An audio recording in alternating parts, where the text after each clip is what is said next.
All right. Hello, Fortinos, brothers and sisters. Welcome back to Ministry Revealed. It is June 15th, 2023. And of course, here we still are. But you know what? After today's video, it'll be okay. You'll be able to take a breath. You'll be able to know that something I spoke about in the last video that I know scared some people. And I know a lot of people, when they heard it, thought, well, no, that's not possible, just as I thought. There was also another brother I saw do a post that, a comment under the video that said, well, we know it is possible. It is Jerusalem after all. And, there was a reason why I said it in the last video. That, if it doesn't happen this year, what are we looking at? Another 14 years before the 70 of Jerusalem is complete? No, right? And then you think, oh my goodness, we got 14 more years, then Jerusalem completes their 70th year, and then the 14 years begins? Well, how on earth is that possible? Well, once we're going to talk a little bit more about some harvest things as we get going. But when we start getting into the meat of this video, I thought it was a great title for this video. I think it's The Grapes of Wrath. All right.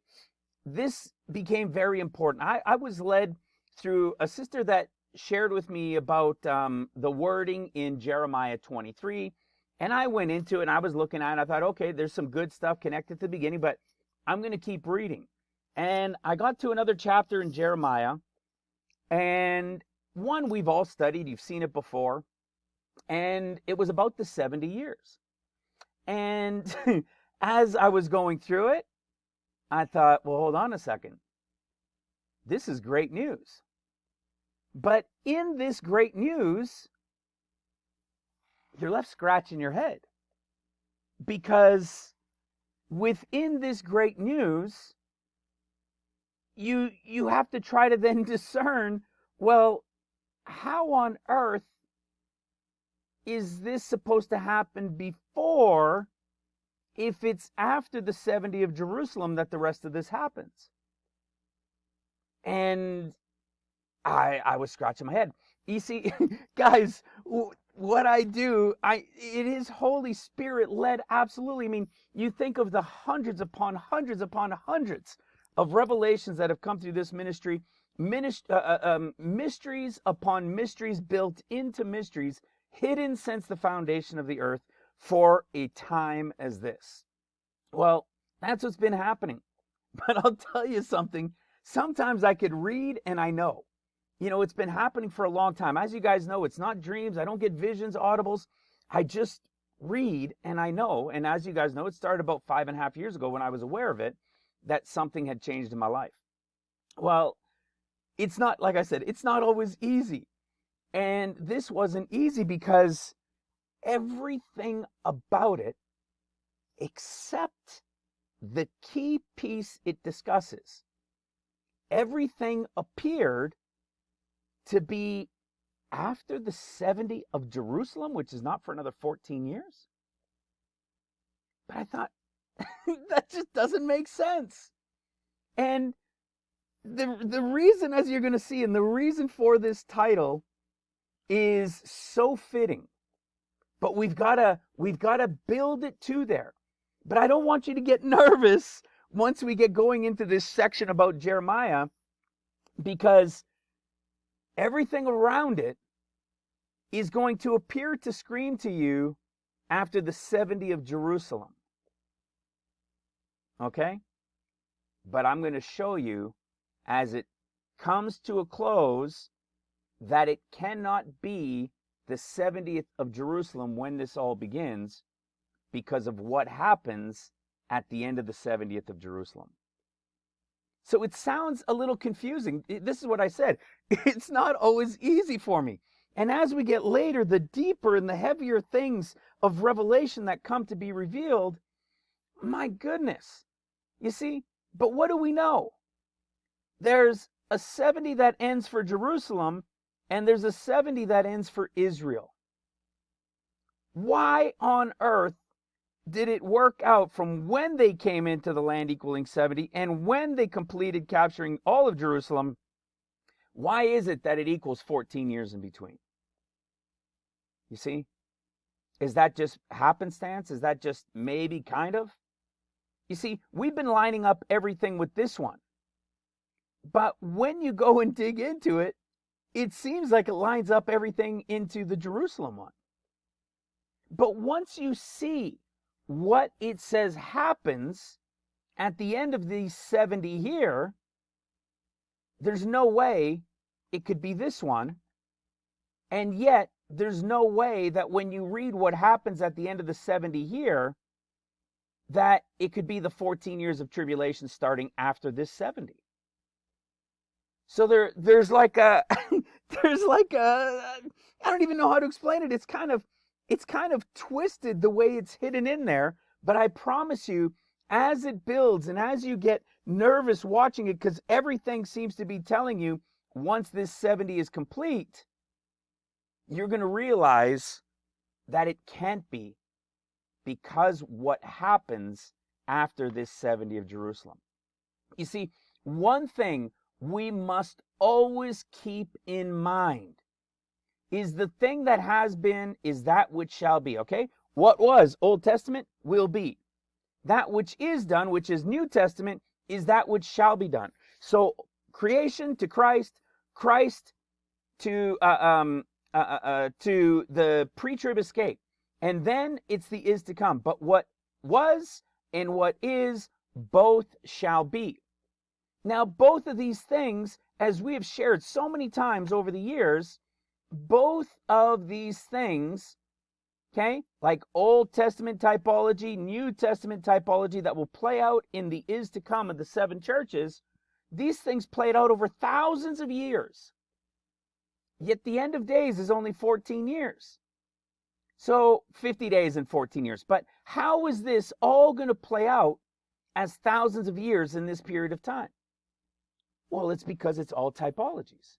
Things that were decades are only going to be years. Things that were centuries might be a few months or a couple of years. Things that, that's the way it works. It is typologies, not exact things playing out in the exact way, in the exact times, over and over and over again. It's going to be condensed. That's why Mark's discourse and why Matthew's discourse tell us that it'll be a time worse than it was in human history to that point, and then Matthew's is even worse, right? One is mid-seals, one is mid-trumpets. So we know these things get intensified into a shorter period of time. Yet, there still must be a connection to 70, because it's given to us all throughout Scripture. All right, so I wanted to give you kind of a little warm-up to that, because, man, it's digging, it's deep, it's a little bit intense, it fries your brain a little bit. But as you watch, as you follow along, if you need to pause, rewind, go grab a coffee, take a break. I've been doing this for hours for the last couple of days, but especially intense into it today. And I thought I had it, and then it was slipping my mind, and then I got back in, and then I spent the time, because a lot of times I'll just spend my time in my garage. I'm sitting in a chair, and I'm just chilling. I've got my phone, I'm in thought, and I'm going through scriptures, and I'm pondering these things, and I know where the scriptures are and all these things, and I can just bounce back and forth in my thoughts, and then I've got it, and then I go to my laptop, and I'm playing and putting all these things together, and all in prayer as well, right? Lord, lead me, Spirit, open the understanding, let me see it, speak through me, right? Help bring those to see it and to understand it. And as I did, and as it started coming together, I was like, oh, maybe there's a reason why there's a 70 that starts it and a 70 that ends it, you see? Because the 70 that ends it is clearly not the reference 70 that would begin the 14 years. Because what do we know? It begins with their captivity. And it ends with the enemy's destruction. You'll see exactly what I'm talking about. All right? So with that, guys, I also wanted to put out there for my daughter. My wife took my daughter to the hospital here tonight. They've been there waiting in the ER for a couple hours. I think they got another hour or so they've got to wait. She just has an infection. We've tried with the doctor that she's been on antibiotics 3 times for it over the last couple of months or so, and nothing has worked. So she's gone to the hospital to see if it can get fixed up, to see what they can do. And so your prayers would be greatly appreciated. My daughter's name is Elena, by the way. Pretty cool, right? It was, just so you guys know, anybody that's new, my daughter, so my son's name is Ocean. And, we thought like the depths of the ocean, the power, the calmness, the peace, so it was a really cool name. And if he was ever teased as he got older, or when he was younger, he could always use his middle name, William, and they could have called him Will. But Ocean, everybody loved it. Everybody calls him Ocean. And my daughter, her name is Elena, and it was my wife's idea to name her after me. So my name is the French Alain, Alain. So her name is Alaina. So her name is Elena, and her middle name is after my wife. So my wife's name is Winnie. Everybody calls her Win. So we named our daughter's middle name Win. So she's named after dad and after mom. So that was pretty cool. So if you guys can please add her to your prayers that this will all go away, that she'll be blessed and her body will all be better, that would be greatly appreciated. So with that, I'm not going to spend too much time in the opening. But I do have to cover it because it appears we've at least still got a little bit of time. Like I said, we're going to cover the harvest as well, but it appears we still have a little bit of time. So anybody that's new to the ministry and you hear me talking about things like 14 years or who the Gospels are speaking to everybody that's new, it completely throws them off. All right. They say, oh, this guy's a nut job. 14 years. There's no such thing as 14 years. And I promise you, it's all true. And there's 2 places you can begin to learn these things. You can come to this playlist, the Revealed End Time Study Note Series playlist. Usually and watch these 4 videos right here. Just start with these 4 videos. These 4 videos are the intro. This first one right here is a 22-minute intro to the other 3 videos below it. It'll give you the overview, what brief insights revealed who the Gospels are speaking to, which is the first 30-minute Bible study that follows it. You're going to see incredible things like, Matthew, Mark, Luke. In the end of days is Luke, Mark, Matthew. It's the Synoptic Gospels. And what people have never understood is these contradictions that appear to be within the Gospels. Your churches will have told you, well, it's just perspective. But perspective doesn't fit. You see, if you read the story, for example, of Jesus going to the cross, in Luke, he was arrayed in a gorgeous robe, which means white, radiant, beautiful. In Mark, he was arrayed in purple, and in Matthew, he was arrayed in scarlet. Well, these people weren't colorblind. They were witnesses, and Luke heard from the witnesses that were there, and yet, why would there be 3 different colors? You see, we've asked several pastors around the world that people have spoken to throughout this ministry, and I never heard of one pastor that even realized there were different colors of robes in Mark and Luke. Pretty crazy, right? So what would be the purpose for these colors? How can you explain these different colors? Why in Luke on the cross did Jesus say, Father, into your arms I commend my spirit? But in Mark and in Matthew, he said, my God, why have you forsaken me? And forsaken means to leave behind. Did Jesus think he was being left behind? No, of course not. Well, why didn't Luke also say that if they were supposed to be his last words? You see, because Luke is the typology, is the representation within his word, is the representation of the bride of Christ, arrayed in a gorgeous white, beautiful robe. Into your arms I commend my spirit. What is purple and scarlet? Those are tribulation colors, right? The woman that rides the beast arrayed in purple and scarlet. And then you got Mark and Matthew. Jesus was arrayed in purple and scarlet. Who are the 2 that are left behind then? Mark and Matthew. And Jesus on the cross said, my God, in Mark and Matthew, why have you forsaken me? Which means leave me behind. You see, these are the little things, and those are just the little tidbits that you'll start to get introduced to in the first one, And then in the 30-minute Bible study of it, it'll go deeper. But it's still just the beginning. From that, you're going to realize that there's not just one set of 7 years, but there are two sets of 7 years. And what you're going to understand within this, and in fact, there's actually a 50-day portion, which represents Luke's portion, that is before the 14 years of 7 of seals, 7 of trumpets.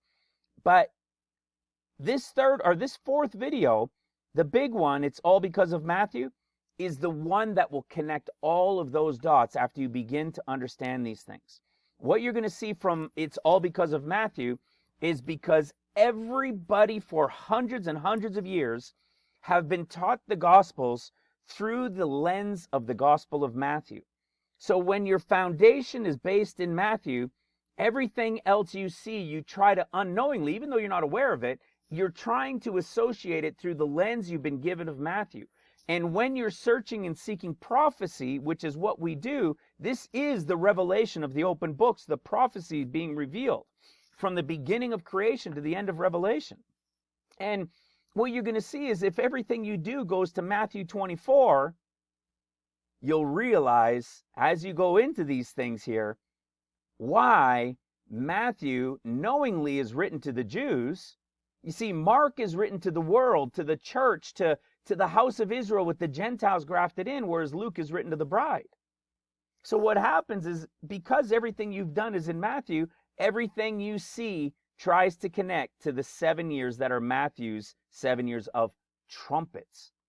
You see, Mark's, that's why the discourses are different.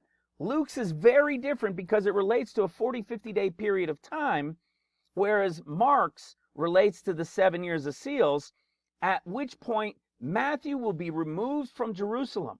They're going to be destroyed at the beginning of the 14 years, and for those first 7 years, they're going to be removed from the land, and it'll be World War III, the beast, the false prophet, until the Lord comes on Mount Zion at the end of the 6th seal, and all this stuff takes place, and then trumpets begins. The rebuilding of the city and the streets and the temple before the pit is open. Antichrist is there, Satan, false prophet, because Satan's been cast down, and it'll go to the end of the 7th year of trumpets, and the Lord then returning feet down on the Mount of Olives. It sounds unbelievable if you haven't understood these things, but what you will have noticed is that everything you just heard me say, you've known to some extent. But what has happened is because everybody's foundation is in 7 years, they've mashed it all. This process that will take 14 years is mashed into 7. That's why everybody is so confused. And once you go into these, then you can come to see that pre, mid, and post are all true. Luke's is pre, Mark is mid, and Matthew's is post. Luke's is the pre-trib bride of Christ. Mark's is the great multitude rapture in the 7th year of seals. That's why it's between the end of the 6th seal and the 7th seal in Revelation chapter 7. And then, of course, at the 7th trumpet, the Lord returning feet down on the Mount of Olives. You can go into the discourses revealed. Once you understand some of these beginning ones, this is going to blow your mind. You could see the coming tribulation seen as never before. We go from Revelation 6 to 14, lay out the seals and trumpets. I mean, you can go through all of these things. It is absolutely awesome. And what you can do in saying this is you can either do it from the playlist here on the YouTube channel, or you can go to ministryrevealed.com. This is the intro page.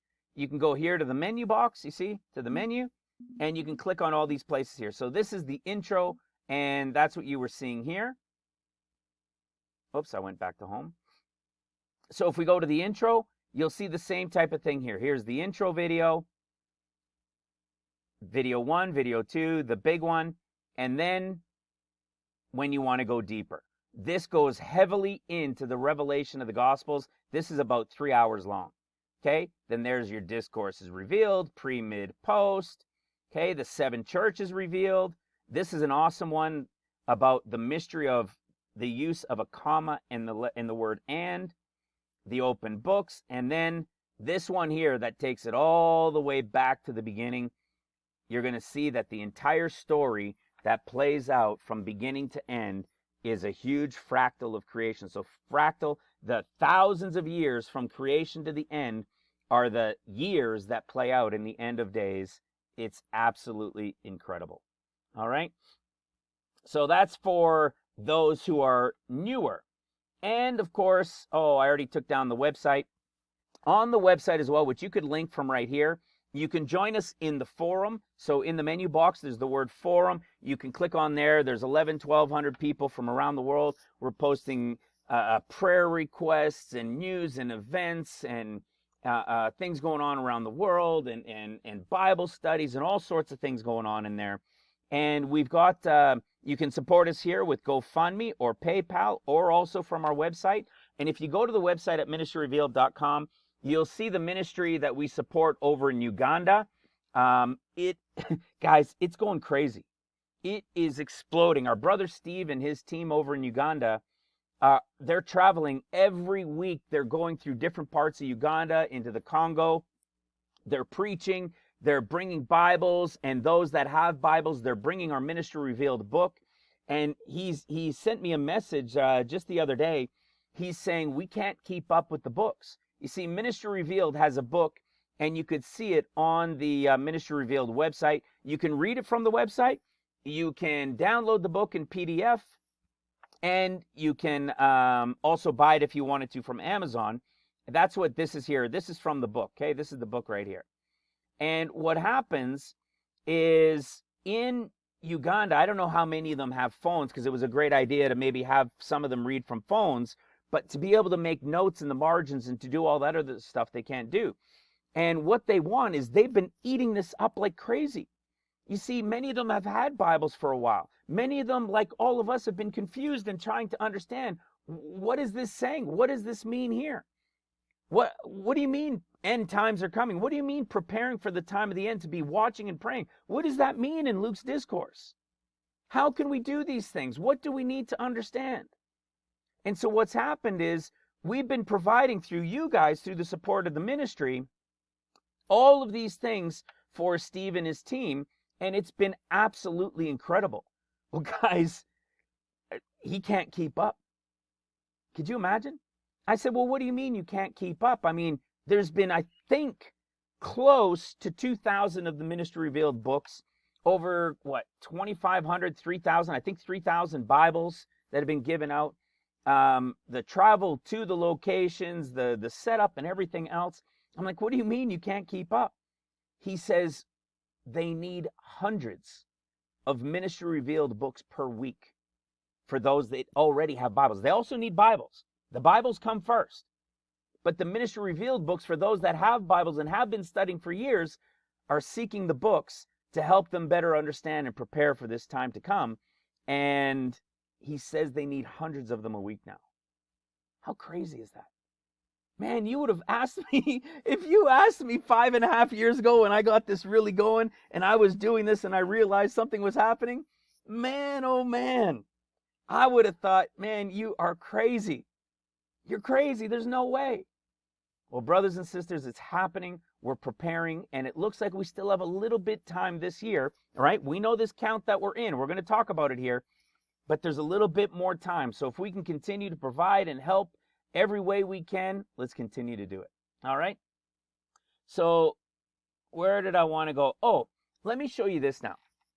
So our sister Trisha had a really good message that she sent me, and she posted it in the forum as well.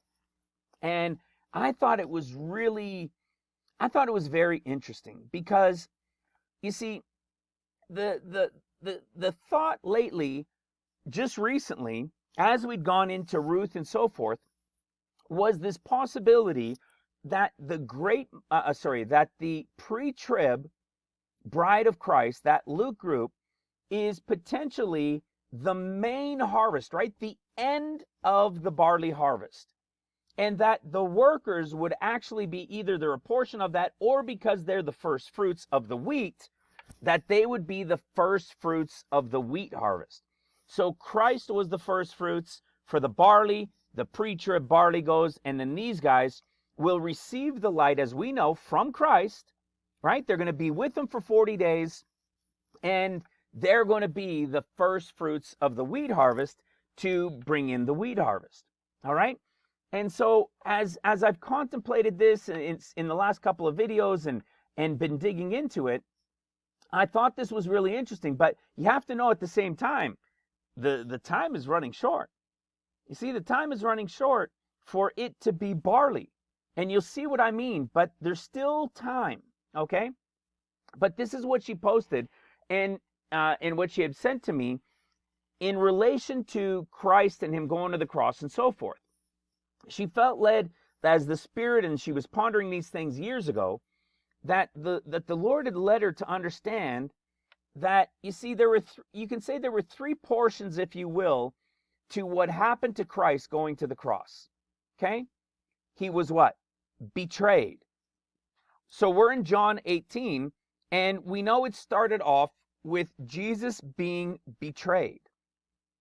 The next thing that happens is Jesus is scourged. Okay? Let me show you. Let's go into John 19 and show you this wording for scourged. So we know betrayed. The second one is he was scourged, right? He was flogged. Okay? He was beaten. And what was the third one? They wanted to crucify him, and of course they crucified him. So there were three things. He was betrayed. Okay? A betrayal is something that kind of happens to all of us, doesn't it? At some point in our lives, we've experienced some sort of betrayal and so forth. So this betrayal is something, quote unquote, yes, it can be painful, it can hurt, but you know, is it overall really big? Yes, it can be a big deal, especially in Christ's case, right? But the betrayal was the lighter thing. So if you look at it as barley, wheat, and grapes, you look at the barley and the husk, right, of the barley, it comes off, right? It gets thrown into the air and they winnow it, and the barley, right, it separates and it falls to the ground. So it doesn't take a lot of tribulation, a lot of beat down or whatever. You know what I'm saying? So it's as if the betrayal was the light portion. Even though, yes, inside it hurts a lot, right? Of course, as it would have hurt Jesus. But then the second thing was the scourging, right? The beating that he took. So the floggings that he took. And when you consider that to the wheat, and you consider that the main wheat harvest, which is the great multitude rapture, they're going to be going through the tribulation of seals, right? Because the wheat gets beat on a tribulum. Okay, that's where the word actually tribulation comes from. This tribulum that they would beat the wheat on to separate it, because the husk of the wheat is harder to separate than the barley one. You see? And the pre-trib bride, the bride of Christ who's going pre-trib, she's not going to experience that beating. She's going to be what? Like thrown into the air. She's going to go up into the air, and her, quote unquote, her flesh is going to come off and she's gone in spirit, right? So you can see this typology to the bride actually being that main harvest of the barley, if you will. Because what you're going to see, and what we discussed briefly on the last one, is that the end of the barley of the winter, we have to be specific, okay? There is a winter barley and there is a winter wheat. There is a spring barley and a spring wheat, okay? We're talking about fall planted barley and fall planted wheat, and that's important to remember. So this fall planted barley, it finishes its harvest time in around now. Right around this time, give or take, a little bit earlier, a little bit later, we're in that realm of the end of the barley harvest. And you have to understand that's important. When we saw the conversation with Ruth, who is that Gentile bride, and she was given, her veil of barley. So the question was that veil of barley, did it happen at the end also of the wheat harvest? Was the wheat already starting to be brought in? And that's where the question lies, right? So it's either going to be the bride is the barley and the typology of throwing lightly into the air and not needing the tribulum and so forth, it makes sense. But for that to make sense, it's got to be very, very soon. It could still go a little bit further, but not really. It could still go into July, and I'm going to show you guys. So when you then look at the wheat and you look at the scourging that the wheat takes for the tribulum, which is the word for tribulation, is the mark group, that portion of seals. But the first fruits of the wheat, the ones that are like Christ, right? The ones that will work and be that portion of Christ that followed him for 40 days and will carry that light during the time of seals, that isn't the same as, as those going through seals that are going to take the beating. But you got to remember, are these guys going to take a beating? Yes, they are. Right? The first fruits of the wheat harvest, these guys are going to work. They are the workers. They're the Priscillas. They're the Aquillas. You see? But what you also have to understand is they're not, quote unquote, the same type of wheat. You're going to understand what I'm talking about. They're not the same kind of wheat. Okay? They're this pre-trib, this first fruits wheat. And it relates to the winter wheat. And the winter wheat and the barley, when the barley comes to an end, it's right around the time that the winter wheat harvest is starting. The winter barley starts first. As it's coming to an end, the winter wheat is now being harvested. And you see, we saw that Ruth was also there until the end of the wheat harvest as well. But when we shared it in the last video, we saw that Ruth within that was given this barley, and you'd say, well, there was no wheat there. Well, I'm going to show you that there actually was wheat there. But before I do, I wanted to let you guys know too, to finish the story, is then you have the grapes, right? So you had the barley thrown up in the air, the betrayal. You have the wheat with the scourging, with the tribulum that gets beaten on, that goes through the seals. Okay? And then what happened to Jesus? He was crucified. So what happened? He had nails, right, put through his hands and through his feet. So his body, right, it was pierced. What do you have to do with grapes? Grapes have to be pierced, right? They have to be crushed. They have to be pierced. And of course, the juice, the blood comes out of it. So you have this typology of barley, wheat, and grapes in the story of the betrayal, the scourging or the flogging, and the piercing having been put on the cross for the crucifixion. So the thing with this, though, to understand, and I found that very, very interesting, but what we have to understand is the season of barley. Okay? Some people might say, well, no, maybe it's spring barley. Maybe the real connection is the spring planted barley, and that's what we should be looking at, and the spring planted wheat. No, it's absolutely 100% not what we should be looking at, because you see, the only way that you can bring in a sheaf of wet barley, right, that still has some moisture in it to bring in for the wave of the sheaf offering at the time of resurrection is if it was winter barley. You see, because if you plant in the spring and you plant barley in the spring, there's no way at Passover it's already grown, several inches, what is it, a foot, 18 inches tall, and you're already able to go grab that barley and chop it in. You can't do that on time. You see, it's the evidence in it that it had to be winter barley.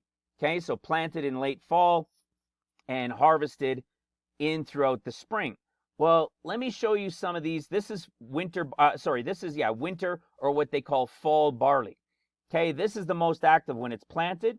This is all across the U.S. So you got to remember, even the Mediterranean, when it comes to like those central states in the U.S., it's still very much Mediterranean-like. So you can get the typology. You can see when they plant. It's mainly October, okay? It can end from October, even a little bit into November. And here's the harvesting dates. So here's the harvesting dates of fall barley, or what's called winter barley. This is where they're most active in their harvest, and right here is the end of the barley harvest.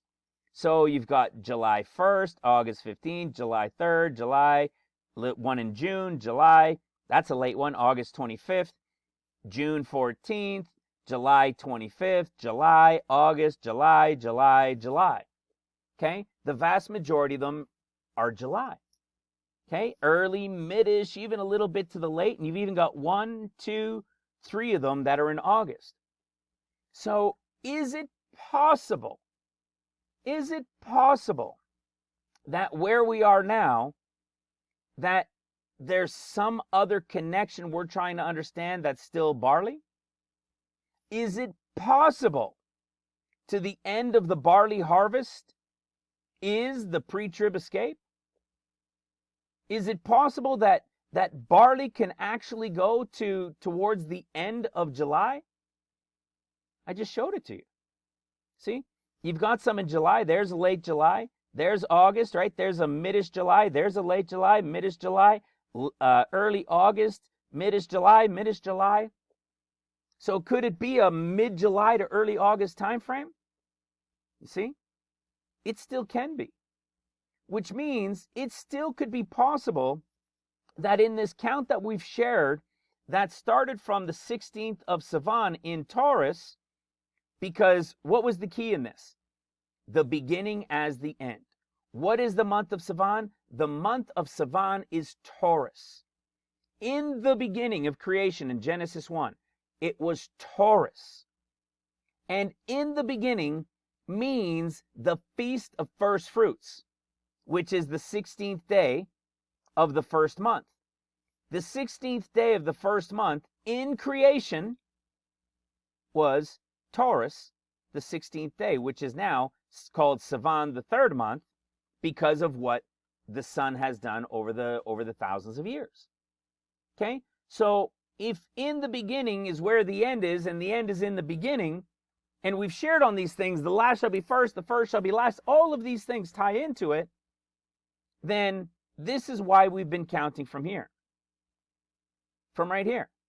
So what did we get for our 7 Sabbaths? There's 1, 2, 3, 4, 5, 6, 7 Sabbaths, and then this begins the 50th day.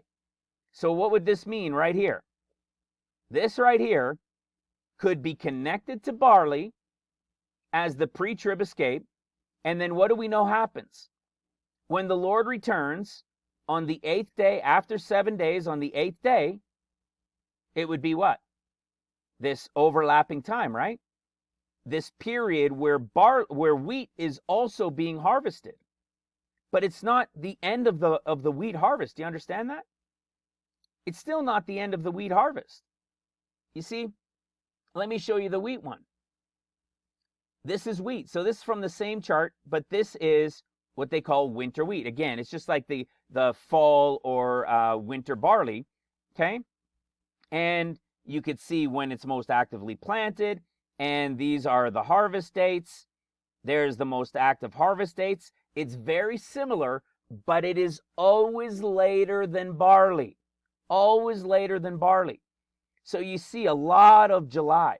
And it turns out in the winter wheat, which a lot more wheat is planted, and this was back from 96, that there's a lot more wheat. So out of the 42 states listed here, 33 of the 42 states are July to August. They're July to August. Pretty darn close, right? Look at how many of them are August, okay? There's a lot more August, even a couple of them within here that go to September. So what's the point? The point is that you're seeing it clearly goes later than the barley. And what are we looking for? Barley can go to about this time for the latest time of the barley harvest. But then what do we know about the wheat? Okay? What happens from this point? Well, then there's 50 days, right? Then there's 50 days. This is the 50-day count to Pentecost, right? We go to Pentecost, and it brings us to right here, the 50th day. And this is what we shared in the previous video. It kind of seems outrageous that Pentecost is actually taking us to the second, third week of September. But if you remember, look at what we shared with the Loafmas Day. You see, they bring in loaves of bread made from the new wheat crop to the church for a blessing, making loaves from the grain collected at harvest. When did they bring it in? For hundreds of years they were doing this at or around August 1st. Okay, in many parts of England, we covered this in the last one. They called it, and some of them, they call it the Feast of First Fruits. Well, we know it's not the Feast of First Fruits, because the Feast of First Fruits is the one for barley.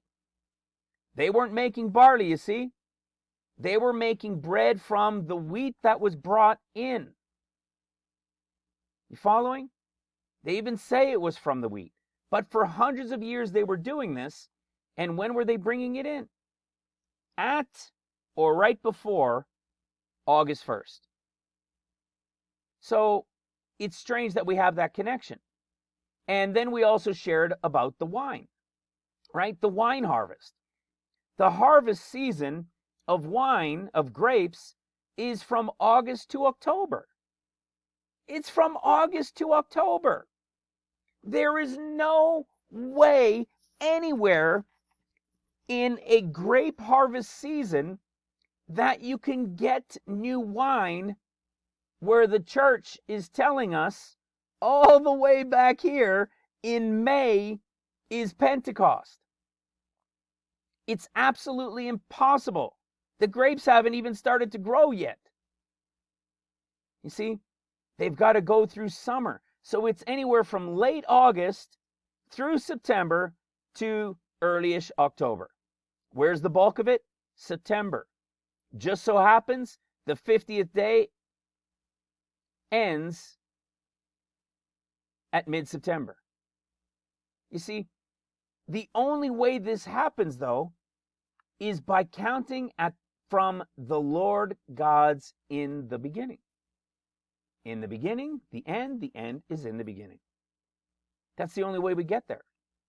But you see, then the other part of the question is, well, how on earth could we get there if barley was all the way back here, right? And as we shared in the last video, when this barley wave is brought in, that is just simply the first fruits. You see, that is just the beginning. It's barely even starting to reap the harvest. And the harvest isn't done till sometime in here. And this is why I say it might even be stretching it, calling this the end of barley. And if that's the case, then Jesus did already fulfill the barley. Those who resurrected at that time were the fulfillment of the barley. Okay? But it's still quite possible, especially when we see the way this is all lined up. Okay? So let's go have a look at this. Watch this. Let me show you this. If you recall, in Ruth chapter 2, it says, so she kept close with the maidens of Boaz to glean to the end of the barley, end of wheat harvest. Okay? When we came into Ruth chapter 3, we saw that it said in verse 2, behold, he winnoweth barley tonight in the threshing floor. That doesn't mean he's threshing it. He's in the room, the barn of the threshing floor, and he's winnowing barley. Okay? As we come down and read, she's told, right, to go lie down at his feet, wait till after he's eaten and he's had a couple drinks, right? We read that in verse 7.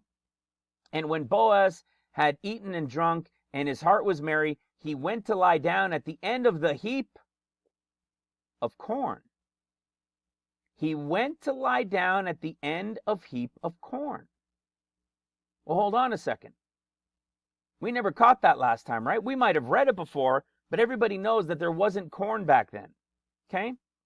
So if we go to Ruth, actually, we can go to Ruth chapter 3. And then I'm going to show you this. You see, with a heap of corn. Okay? It means a sheaf. A sheaf that also means a pile. to pile up. But is it really quote unquote corn? No, what you're going to see is that corn doesn't mean corn. They could tell you, I mean, you'll find studies that say it means grains, right? Any grain that's standing up. But it's not true. In all of the cases when you see this in relation to corn, you're going to see the actual definition of it. Check this out. Okay? Here's that heap or heap of corn or sheaves. Look at where we find one of them. Let's go to Song of Songs, okay? Song of Solomon, chapter 7, verse 3. Let's go it in our trusted e-sword. 7, verse 3. Listen to this. Actually, in verse 2. Thy navel is like a round goblet, which wanteth no liquor. Thy belly is like an heap. There it is, okay? Like a heap of wheat. Like a heap of wheat. Okay? Like a stalk of wheat. There we're seeing this wheat connection to corn. Well, there's even more. Check this one out. We don't need to go there for this one. Watch this one. You guys probably know this one well, right? In John chapter 12. In fact, in John chapter 12, we covered this not too long ago. And what this is about is right here in chapter 12, verse 24. Verily, verily, I say unto you, except a corn of wheat fall into the ground and die, it abideth alone. But if it die, it bringeth forth much fruit. What is this corn of wheat? Okay, let's go into John chapter 12. We know that John chapter 12 relates to the time of seals, right? This portion of around mid-ish seals. See, and if a corn of wheat, there it is right there. And if a corn of wheat, okay? There's the kernel, a seed of grain. There it is again to tell us that it's corn, wheat. Right there. Okay? What do we know about, excuse me, this wheat? Well, we know that relates to those who are putting their necks on the line during seals, right? So isn't it fitting that those who have the light of Christ are putting their necks on the line as Christ did, right? As John did, and they're working during the time of seals to bring in what? The great multitude of the wheat harvest. You see? So that would explain this wheat first fruits, wheat workers. You see, in the past, when I would break this down, it would appear like the first fruits. And this is where it was kind of a head scratcher before, because if everybody going pre-trib is the pre-trib of wheat, how is it distinguished that portion that comes out of the wheat? Okay, that remains to work. So we're starting to see some understanding in relation to the barley piece coming first. But that barley piece, the time is running short, right? It's getting really tight. So is it still possible, though, that they can be wheat and that the pre-trib is all wheat and a group is taken from them? Yes, that is very possible. And you'll see that even in things like, is it in this one? Yeah. So when it comes to the Levites, remember the Levites don't inherit any of the land. Okay? They don't get the land. They belong to the Lord, right? He is theirs.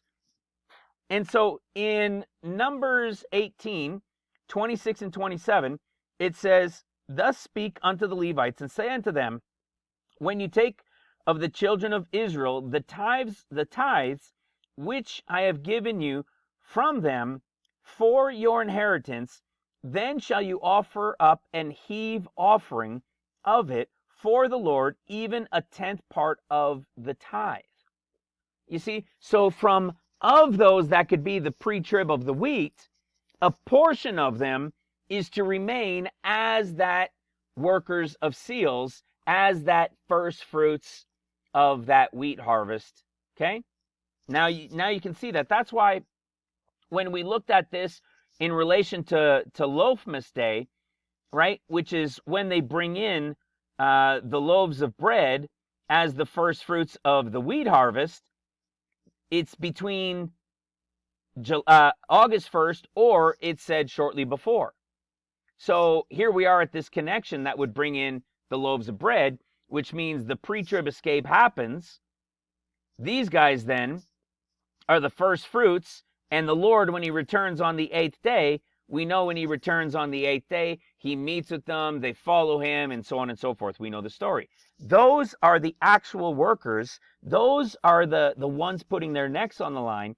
They are truly the first fruits of the wheat harvest. But as you just saw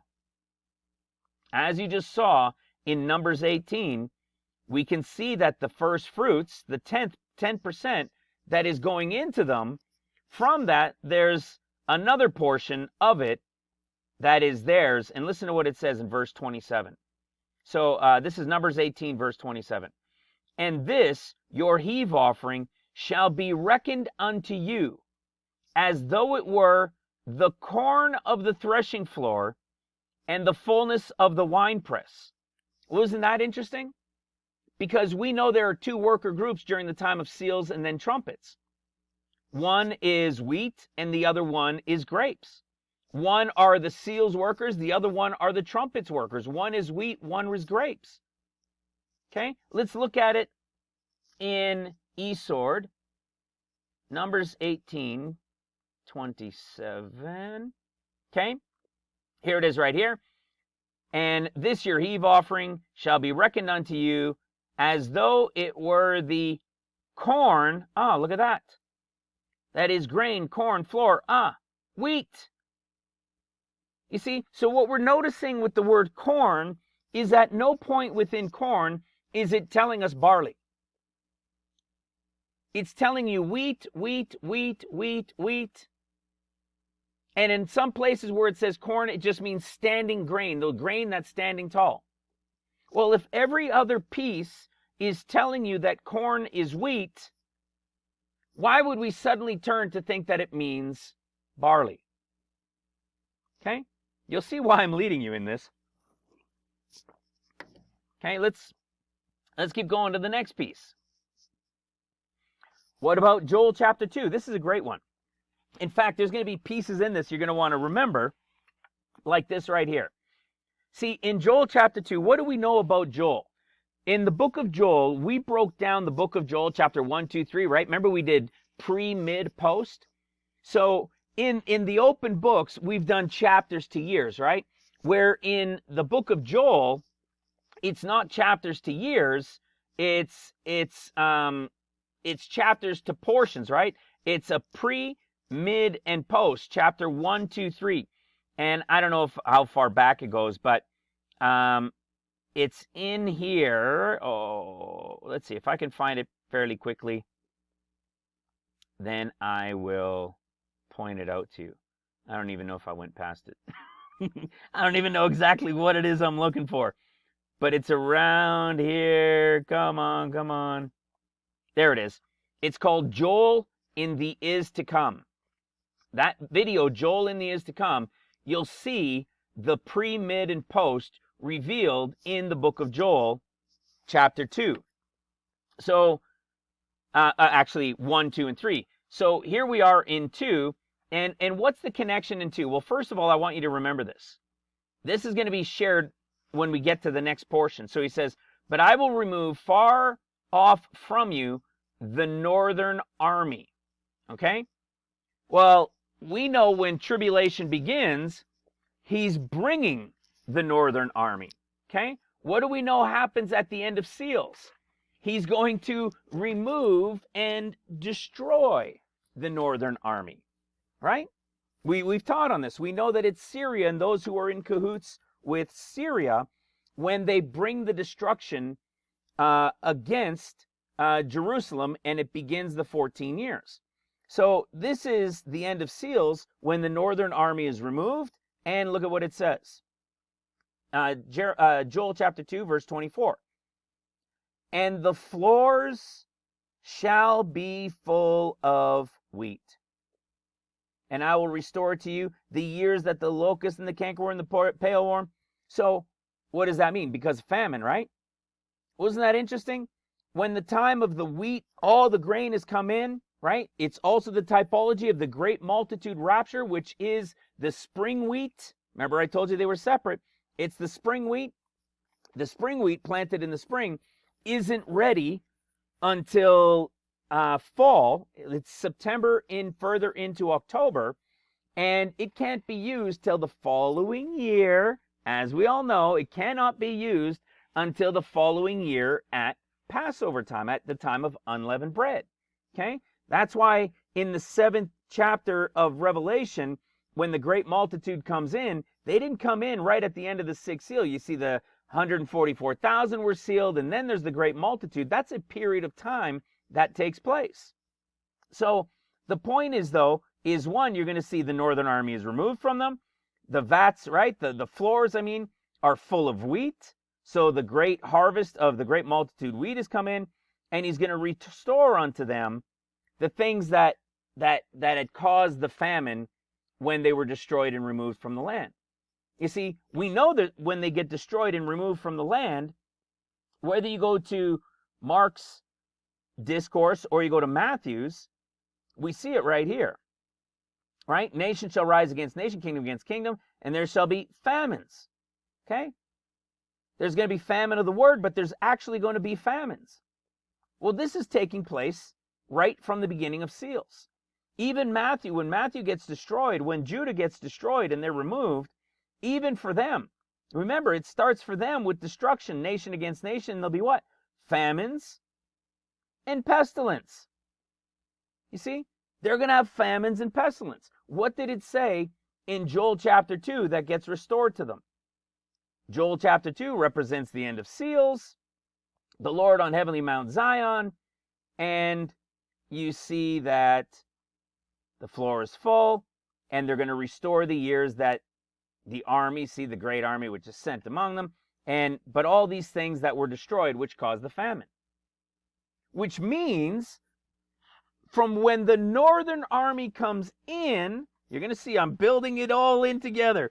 From when the northern army comes in, destroys them and removes them, you see, that there's going to be famine, there's going to be destruction, there's going to be all of these things. We know the one that comes from the north is Syria and those with Syria.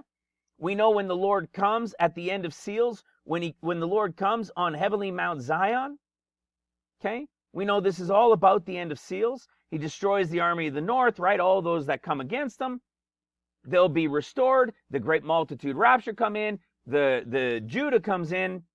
And then it'll be the 7 years of trumpets. They'll be rebuilding the city and the streets. All these things we've already understood and known. But you see what's here? This is when the floor of wheat is full. That doesn't happen at the beginning.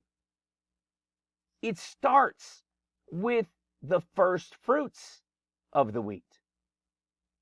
You see, not everybody's going, that's wheat, is going pre-trib. You see, because there's this spring wheat and there's this winter wheat and there's this spring wheat. And we've shared on these things many times in relation to Leah and Rachel, right? The old before the new, right? The firstborn before the secondborn, before the younger one. And here we are, check this out, in Deuteronomy chapter 14, watch this. In Deuteronomy chapter 14, verse 23. Let's start in verse 22. Again, this connection with ties to them, right? So it says, thou shalt truly tithe all the increase of thy seed that the field bringeth forth year by year, and thou shalt eat before the Lord. Does that sound familiar? And thou shalt eat this tithe, this first fruits of the wheat. You're gonna eat it before the Lord. Before the Lord thy God, in the place which he shall choose to place his name there. Isn't this what we're talking about when the Lord returns from the banquet, from the wedding, and he has a banquet meal with these workers, with this tithe priestly line workers, this remnant bride, the Priscillas and Aquilas? He says, the tithe of thy corn the tithe of thy corn. Look at this. Nope, it's wheat. You see, you're going to see, why is this important? Why would I show the connection with this in Deuteronomy 14? Well, look what happens when we get to 16. Let's see if I have something in 15. No, there really wasn't much in 15. Okay. Watch this in 16. Deuteronomy 16, we've talked about this many times, right? This is, in Deuteronomy 16, is the revelation of the mystery of everybody talking about 717. Okay, it was going around for many, many years. We know in the Hebrew it's used twice. One is to gather, one is to pluck. Okay, and the revelation of 717 is actually playing out as 177. Okay, we know that the 7 days of affliction of unleavened bread relates to the 7 years of seals. We know that the 7 days of booths is related to the 7 years of trumpets. And the 8th is the new beginning, right? Is that Jubilee year. Well, check this out with the Feast of Weeks. You see, it was shared in the forum, I think it was yesterday, and I made a little comment on it because it really caught my attention, and this is what I posted about it. Look at what it says in Deuteronomy 16:9. 7 weeks thou shalt number unto thee. Begin to number the 7 weeks from such time as thou beginnest to put the sickle to the corn. From when you begin to put the sickle to the corn. When you begin to put the sickle to the what? To the corn. You see, a lot of people have seen this and studied on these things over the years, and that was, I think it was Torah.com or something like that the brother had posted. Well, when you go look at the Feast of Weeks in Leviticus, it says, from the sheaf of the wave offering, 7 Sabbaths. There's one thing. The other one said 7 weeks. This said Sabbaths, right? Something strange seems to be going on. Shall be complete. Even unto the morrow after the 7th Sabbath shall you number 50 days. And you shall offer a new meat offering, right? A new meat offering. Okay? Voluntary donation, okay? A new meat offering. And we know it's the 2 wave loaves. However, it really throws people off, because when you come to Deuteronomy and you read about these 3 feasts to the Lord, and you get here to Deuteronomy, it's actually telling you. See, the other one said, from when you bring in the sheaf of the wave offering. You see?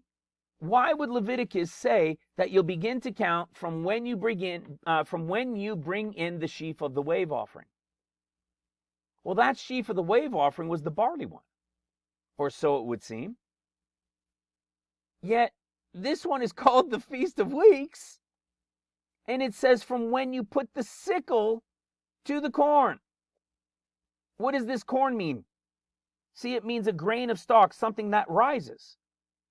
So people would say, oh, well, this is the same as what it's saying in Leviticus in a way.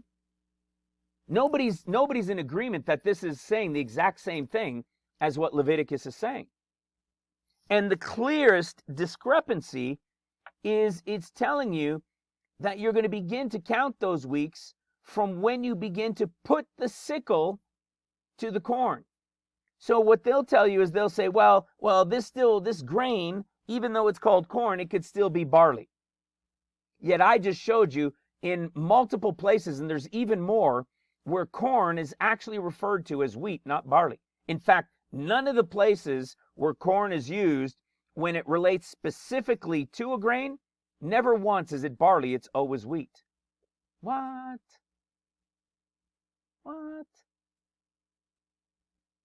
You see?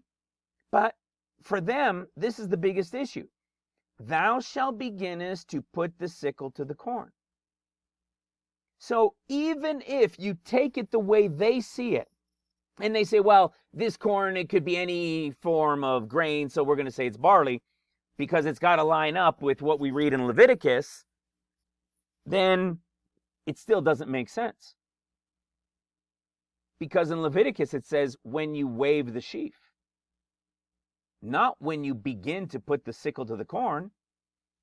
So even if it was put the sickle to the barley, you're starting to count at the point that you put the sickle to the barley. Leviticus says when you bring in the sheaf and it's the time to wave it, that's when you begin to count. Those are two different times. Something's going on. Something is missing. And I would submit, from such time as thou begin to put the sickle to the corn, is because the corn is the wheat. The corn is the wheat. Every place, the corn is the wheat. So, what are we talking about?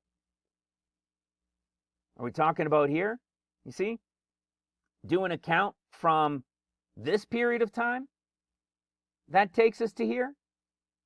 And it just so happens this is the time frame for hundreds of years when this is brought in? And then you do a 50-day count from there, and this is the time when new wine is, the grapes have been crushed and new wine is coming about? I think it's looking like it. It's making sense to me. So within this, we still have some time. Look at this. This is Numbers 28, verse 26. Also, in the day of the first fruits. Now, for this, you see, when you don't have a program like this, eSword, you don't have something like this at your fingertips, you miss out on these definitions, and they are extremely important to have, okay? Because you might read in your scriptures, and it says, also in the day of the first fruits, when you bring in the new meat offering, you see, you might read this first fruits, and it doesn't tell you that it's Feast of Weeks there until later. You might think that, oh, it's the first fruits from the Feast of First Fruits. No, you see, when you got the word definition, you can understand that this is the Feast of First Fruits of the wheat harvest, okay? And in the day of the first fruits, when you bring in, see, when you bring in the new meat offering, okay, there's that new meat offering, that voluntary donation. Listen to what it says. Unto the Lord after your weeks are out. After your weeks are out. You see? So it doesn't get brought in before. So here we are talking about this with Deuteronomy and seeing this sickle to the corn and realizing that corn is wheat. And when we have this count, that we count from corn, which is wheat, and when the Sabbaths are out, we equal right here. This period of time is directly in line with the winter wheat harvest. Which means it may be that if still nothing happens over these next several days, few days, even going to the time of the solstice, then we're in the count of the harvesting of the wheat. You see, that means that the wheat harvest has begun. Okay, barley has come to an end. The wheat harvest, there's that overlapping time, right? Barley's coming to an end, and the wheat harvest time is counted. And at the end of those 7 is when the 2 loaves are brought in, of which the Levitical portion has their portion, which they keep from the first fruits, you see? So then you've got that first fruits, that group that goes pre-trib, and then you've got a portion of it that remains. So as much as this looked very interesting and still has a possibility of the end of the barley, it's not a certainty. Because as we've been teaching for a long time, it may be that Jesus has already, with those that resurrected, fulfilled that barley harvest. You see what I'm saying? And what we're talking about now is actually the beginning of wheat. Okay? So I'm just, that portion I was putting out there to help you guys see this time frame that we're counting to now. We understood and understand why we've started counting from here. But this 10 days off possibility, this connection, it's done. You see, we're right here today. That 10-day count is over. So there were only two options. It was either going to begin in relation to Taurus and the 50-day start, or within Taurus, the beginning of the year counts as it was in the beginning, Taurus, the 16th day. When we begin 16th day, Taurus, this is the start of your year. Let me remind people real quickly. When the Lord God told Moses in Exodus chapter 12:2, this shall be unto you the beginning of your of months. It shall be the first month of the year unto you. When Moses received this from the Lord, and he was looking up, it was Taurus. Not maybe, not kind of. Everybody knows. If you go look it up, all the Jews know that study anyways, that it was Taurus. Okay? So we know the revelation we've received from Taurus. We know the Lord was telling them it was first month, first year. So since the third month and the connection to this third month has passed, in relation to the physical third month, based on where the calendar is, based on where the sun is now, that possibility is gone. That's done.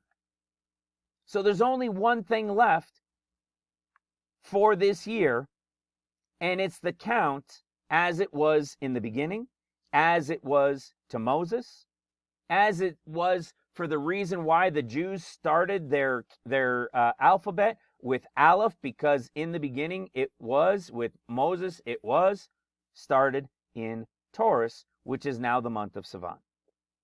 So all we're doing is we're doing the sheaf of the wave offering count from the end, you see? From the end of the harvest, which is now as it was in the beginning.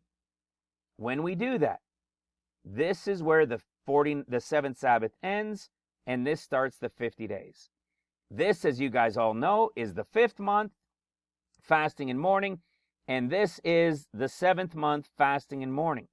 The 50 days ends, and what happens? Destruction begins. The 5th and 7th month, exactly as we've been sharing throughout Scripture, it's the whole story. It's the story of Zechariah that we've been sharing for so long. So now, let's go into some of this stuff in relation to Jeremiah. Okay? Now that we're established, now that we've got a firm foundation in relation to still being in it, because we have always known there were only two options. Okay? There were only two options. And you want to talk about nerve-wracking. You want to talk about nerve-wracking, guys. Do you understand if this comes and goes? Oh, sure, we might push it and say it goes to B'Av, right? Because of the Exodus story. But this is the end of the line for this year. I've said it before. There will be no other watch date in Ministry Revealed until then 2024 at the time of the 3rd month. We would watch the same things we've watched that would either go from the 8th of Sivan, the 15th, potentially the moon, and then to option 2. So the question really is, how certain can we be that this is the 70th year? You see, that's the most important part. We've established the harvest. We've established that this is literally when they were bringing in the loaves. We've established that this is literally the harvesting of wine and the new wine celebration time, literally, not kind of, but for hundreds of years.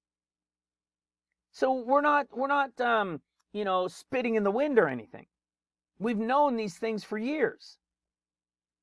And the main reason we followed the 9th fasting and mourning of the 5th month and the 7th month is because Zechariah is the one that told it to us. And it's 50 days, just as we know needs to happen. So the real big question in all of this is, what about the 70th year? Okay? What about the 70th year? Well, hold on to your hats, because now we're going into Jeremiah 25. All right? And it's the 70 years of captivity. Well, hold on a second. What do you mean 70 years of captivity? There can't be another play on 70 years of captivity. Exactly. Exactly. They're not going into captivity again for another 70 years. You get that, right? Excuse me. You guys all understand. Excuse me. You guys have all understood what I was sharing with you guys earlier. Okay? Things that played out over decades, hundreds of years, thousands of years are going to play out over 14 years and 50 days. It's not going to play out the exact same. It's going to be in typologies. So we know there isn't a physical captivity for an entirety of 70 years. So let's see what we can understand from this. Jeremiah 25, verse 3. Listen to this. From the 13th year of Josiah, the son of Ammon, the king of Judah, even unto this day, that is, listen to this, the 23rd year. That's kind of interesting, right? That's a fun one. 2023, the 23rd year. Interesting timing.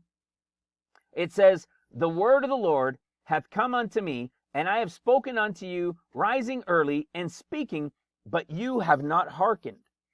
And the Lord hath sent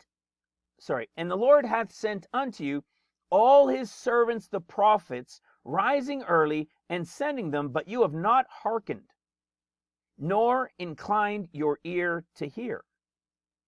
They said, turn ye again now, every one from his evil way, and from the evil of your doings, and dwell in the land that the Lord hath given unto you and to your fathers forever and ever. And go not after other gods to serve them and to worship them, and to provoke me to anger with the works of your hands, and I will do you no hurt.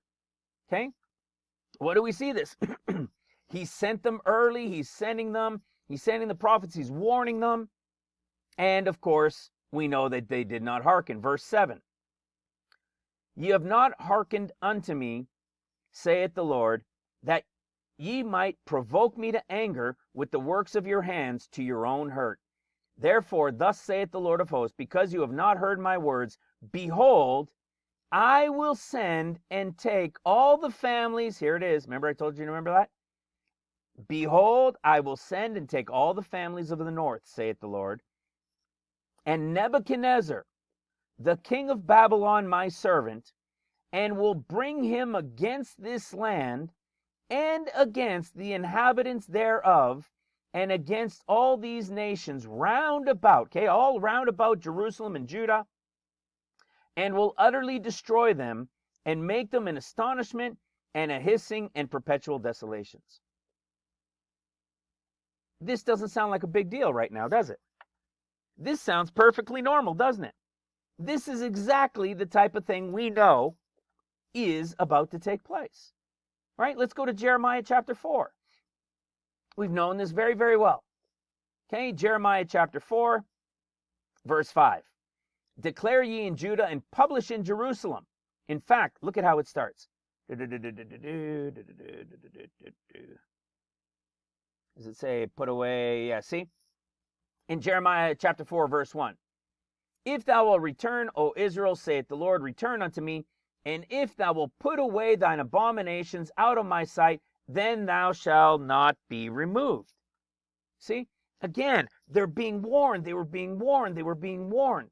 He sent the prophets. He sent all of them for warnings. So, verse 5. Declare ye in Judah, and publish in Jerusalem, and say, blow the trumpet in the land, cry, assemble yourselves, go into the defense cities. Verse 6. Set up the standard toward Zion, retire, stay not, for I will bring evil from the north, and a great destruction. The lion is come up from his thicket, and the destroyer of the Gentiles is on his way. He is gone forth from his place to make thy land desolate, and thy cities shall be laid waste without an inhabitant. How many times have we shared this over the years? We know this is the beginning of the 14 years, at the end of the 50 days, when Jerusalem is compassed about by Syria, by those with Syria from the north. They will have a smaller army, and they're going to bring about great destruction. And the Jews are going to flee. They're going to be removed from the land for the next 7 years. You see? Although it said 70, we know it's not going to be 70 this time. But we know it's going to be 7. You see, they're all playing out in typologies. You see, what else do we know about the lion? Let's go to Daniel. Let's go to Daniel chapter 7. Daniel 7, verse 4.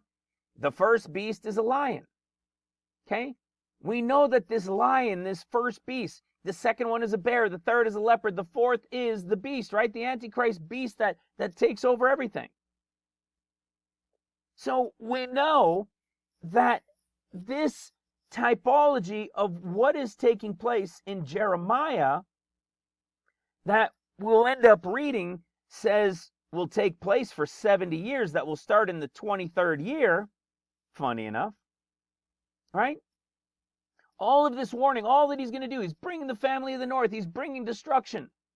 He's going to do all these things, bring about destruction. And then listen to what it says, Jeremiah 25, verse 10. Moreover, I will take from them the voice of the mirth, the voice of gladness, the voice of the bridegroom, the voice of the bride, the sound of the millstone, and the light of the candle. And this whole land shall be a desolation and an astonishment, and these nations shall serve the king of Babylon 70 years. But hold on a second.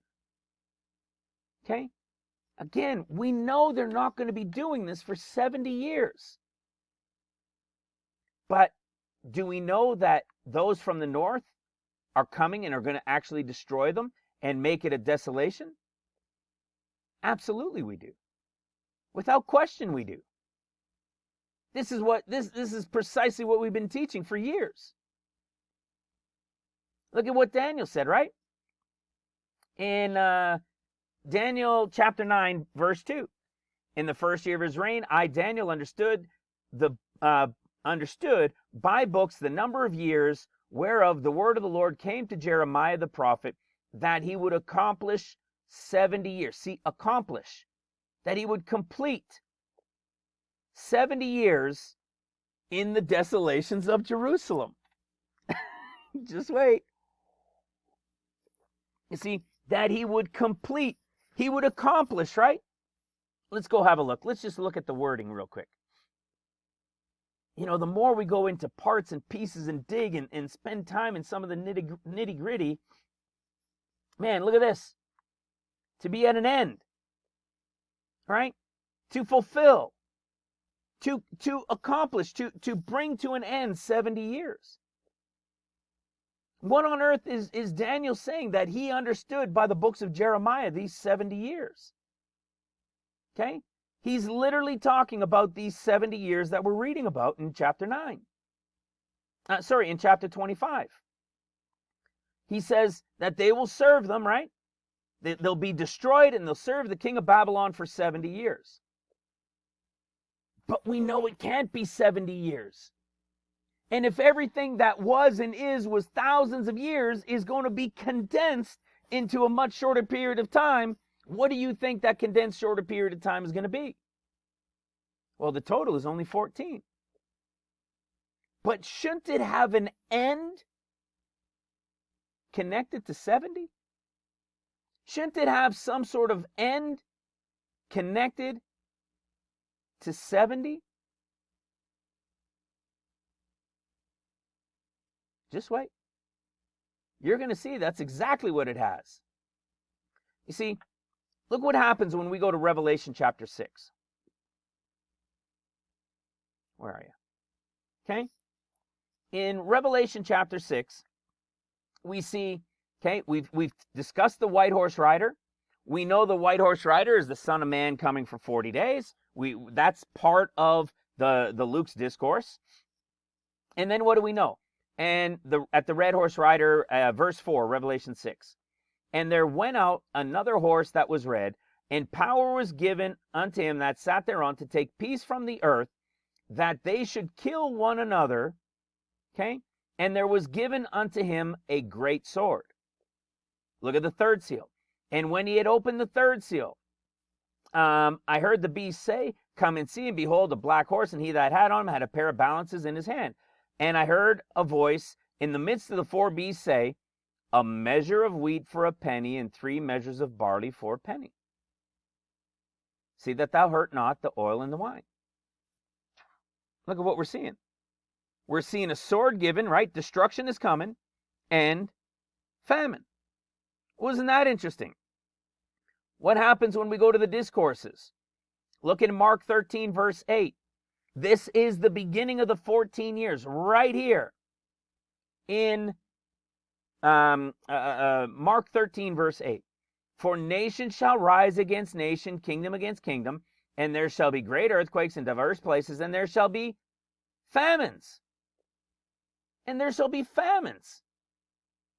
So you can't tell me that the red horse rider and the black horse rider isn't connected to the tribulation part when it's nation against nation and famines.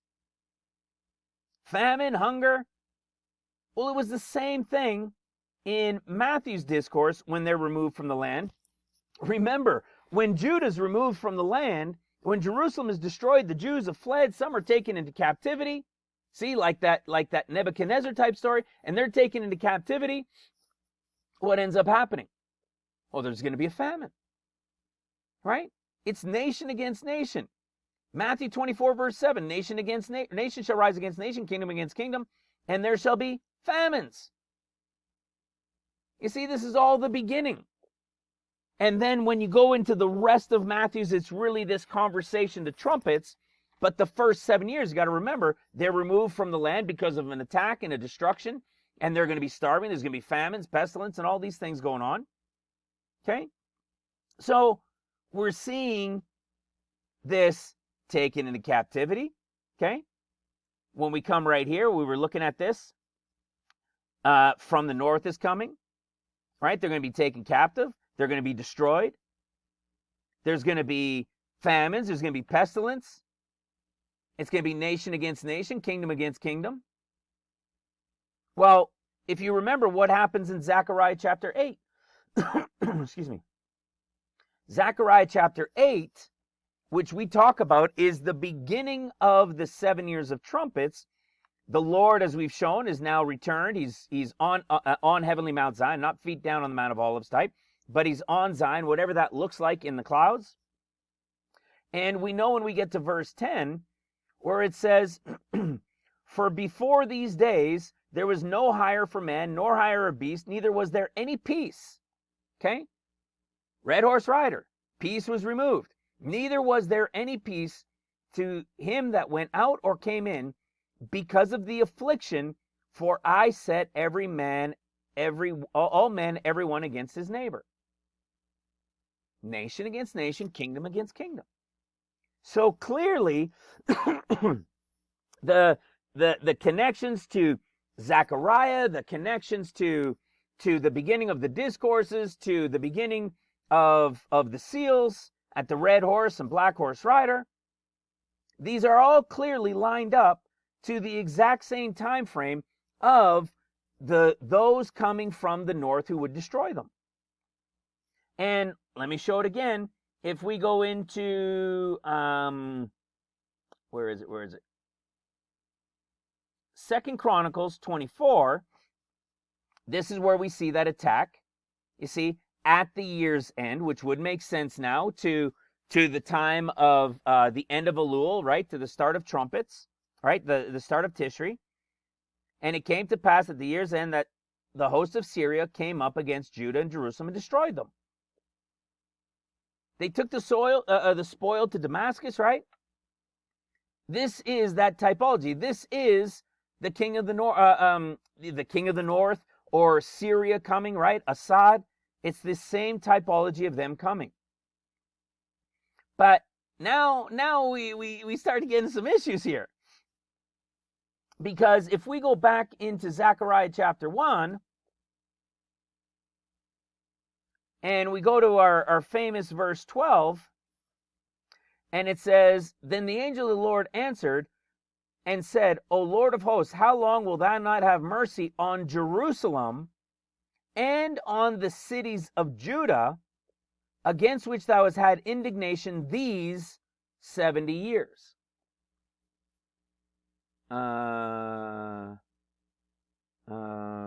If that's the beginning of the 14 years, and the 70 is starting in chapter 1, we start to get a little bit nervous here, because it said against Judah, Jerusalem and the cities of Judah. Well, if they got him in 1967, 70 years ends in 2037. Starts to get a little nerve-wracking. Right? But you have to remember, that is when they captured the other side of Jerusalem. Okay? That's why everybody wants to go back, or all the Muslims and Arabs, they want them to go back to pre-1967, so that they would take everybody that they put into the eastern Jerusalem and all of the building that they did, and say, bring all your people back to West Jerusalem, and we're going to take over these buildings, and so be it. You see, because since 1967, they've been taking more and more and more of East Jerusalem and building in it and building in it and building in it. Okay? That's because they captured it in 1967. So, but the issue is that really where the count begins, or is there like a duality going on? Because this is what I shared in the last video. When they came into the land in 1948, and you do the count of Leviticus, as we know to do, we know that we're at the end, coming up to the very end of the 70th year from when they came into the land with the Leviticus count, planting trees and to the Lord and so forth, that this is the end of 70 years. But it said Judah and Jerusalem. Well, this line of 70 years from when they came into the land, they did have Judah. You see, they did have Judah, and they did have a portion of Jerusalem, which means this is the end of 70, but there is clearly a specific one that also speaks of Jerusalem and Judah only. But they had it, and this one is the one to equals when they add both sides. You see, there is a deeper mystery that's being revealed here for the purpose of there being two 70s. I love the way the Spirit works. It's not easy. I can tell you, I've lost more hair. I'm more stressed. You know, we shouldn't be concerned or worry about these things, right? But in the discernment, in the working through it, and having some hindsight, whether it's just a few days or a few weeks or months, it really helps, because you see, all of this and this connection between the 14 and the 270s, is only something recently in this past year that we've been able to discern and put together, because this Shemitah year chart of the Sabbaths all the way back to the birth of Christ is, every piece is in order. The Leviticus count, and it started a new Shemitah cycle. When they captured Jerusalem, and it started a new Shemitah cycle. We didn't make it equal this. This is what it equaled when we understood the counts properly of the final 2 sevens and just simply counted the Shemitah cycles back in their sevens. That's all we did. Everything landed in order, and there was 14 years between that. Just this year, over the past few months, couple months, that everything went click. And the number one piece, that one of the key pieces, was to understand when Jesus began to be 30 isn't when he turned 30, but when he completed 29, which means that's when, the day after you turn your 29th birthday, the following day you're in your 30th year. You began to be 30. So it was right in that time frame. It doesn't mean it was right on day one. It just says that he began to be about 30. So he was in the early days of having turned 30. Okay? Which is an interesting side note. And the reason, I'll jump back to this in a second. You want to know why it's an interesting side note? Because this right here in Luke chapter 3, when Jesus goes to be baptized, is where we get Jesus began to be about 30. Meaning he had completed 29 years, and he was somewhere early in the start of his 30th year. It wasn't exactly on his birthday. All right? It wasn't exactly on his birthday, because it says when he began to be. So he began to be about 30, meaning it wasn't at 29. It was sometime a little bit after having completed 29. Why is this important? Because Luke chapter 3 is, of course, Jesus gets baptized, and then he's going out into the wilderness, right? He's going to go out into the wilderness for 40 days. So if you follow it in the is, not in our end time eyes is to come, but if you follow it into the is, that takes you to Mark chapter 1. And in Mark chapter 1, this is when Jesus, having been baptized, is then what? Gone to be tempted, right, by Satan, and Satan takes, he's tempted and so forth for the 40 days. What do we know about the is to come? We know that these 40 days that we're looking for, that we say are connected to the time of his birth, well, Luke chapter 3 connected to Mark chapter 1 isn't directly connected exactly at the time of his birth. Do you understand why I'm bringing this up? Because one of the issues we were looking at here is that if this is the time, or was supposed to be the time of Jesus' birth, whether the solstice or the 15th, we're not going to have that anymore. You see, is there a way to explain why isn't it connected to his birth? Well, I believe there is.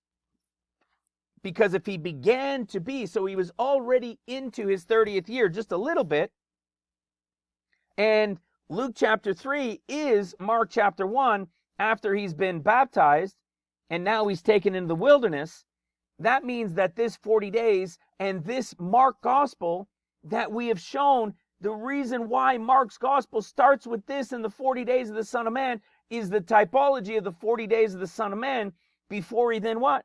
You see, the 40 days of the Son of Man chooses his disciples, and it's the typology of the tribulation beginning, which begins in Mark as the 7 years of seals.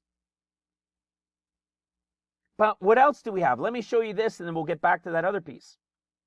If you remember, in Isaiah chapter 9 that I love going to, we see the first, right? This is the light affliction that's coming to them at the start of the 50 days. They walk in darkness, and it says, unto us a child is born. Well, of course, I see this, and I say, well, geez, it's connected to his birth. But Mark 1 wasn't exactly at his birth, and Luke 3, which are connected, aren't exactly at his birth. Does this have to be directly connected to his birth? Well, it doesn't seem so, because where this was fulfilled in the is when he was here is found in Matthew chapter 4. Listen to what it says, start in verse 12. Now, when Jesus had heard that John was cast into prison, he departed into Galilee, and leaving Nazareth, he came and dwelt in Capernaum, which is upon the east coast in the borders of Zebulun and Naphtali, that it might be fulfilled which was spoken by Isaiah the prophet, saying, the land of Zebulun and Naphtali, by way of the sea, beyond the Jordan, Galilee of the of the Gentiles, the people which sat in darkness saw a great light, and to them which sat in the region of the shadow of death, light is sprung up. You see? From that time, Jesus began to preach. You see that? From this time, Jesus began to preach. What's the other picture of this, guys? The other picture of this is showing that what? When John went into prison, was this at Jesus' birth? Was it connected to his birth when John went into prison? Guess what? No, it wasn't. Remember what we've taught on this? Remember what we taught? That when John went into prison, it was about, are you listening to me? It was about approximately 2 months before John was cast in prison. Because then John was in prison for about 10 months. The total was a year. And then that's when everybody turned to Jesus, because then John was beheaded. Do you see what this is telling us? I just caught this now as I was reading it. You see, when Jesus heard that John was cast into prison, let me highlight that. When Jesus heard that John was cast into prison, this is a big deal right here, brothers and sisters. Because John was cast in prison approximately 2 months after Jesus was baptized. Hello. And this is the story of the fulfillment in the is, and there's a typology in the is to come, but in the is the fulfillment of this. When he showed up, was it Jesus' birthday? No. He was about 40 days and 2 months, right? The total was about 2 months. Are you listening? It just dawned on me as I was reading it. So guess what? If this is Jesus' birthday, and we're looking for about 2 months, can you say hello?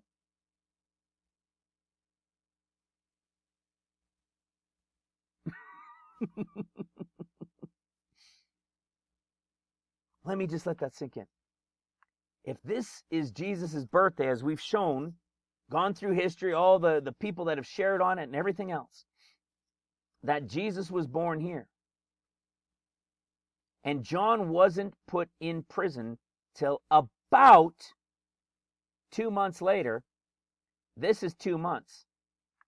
This is about, isn't it?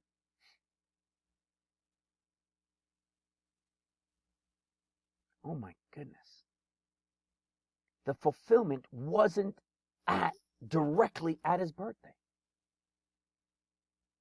The fulfillment was about his birthday, when he began to be about 30, which is approximately 2 months into having completed 29 years. He was about 2 months into his 30th year. Oh man, that's awesome.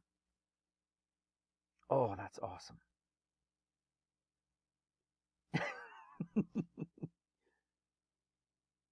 Did you see that? Rewind if you need to. The light affliction comes. Jesus at his birthday, right? Oh my goodness. No, it is 2 months. It is 2 months. Because this is Jesus' birthday. And this is Jesus' birthday. Jesus isn't coming to start his 40 days here. He's coming here. Holy crap. That would be 2 months. That would be 2 months. We've been teaching for years that it was approximately 2 months before John went to prison. And then he was in prison for 10 days. And there's documents, there's people that have studied it that say John was in prison for about 10 months. It's the entire storyline we've been telling you, that the seventh year of seals is the typology of that year before he starts his about 3.5 years of trumpets to complete his 7 years, which will fulfill his first year and his 3.5 approximately when he was here, and then his first year and 3.5 when he was here, which will fulfill 7 years and 9 years in total. Both mean complete. One is a completion, one has a spiritual completion. Oh man.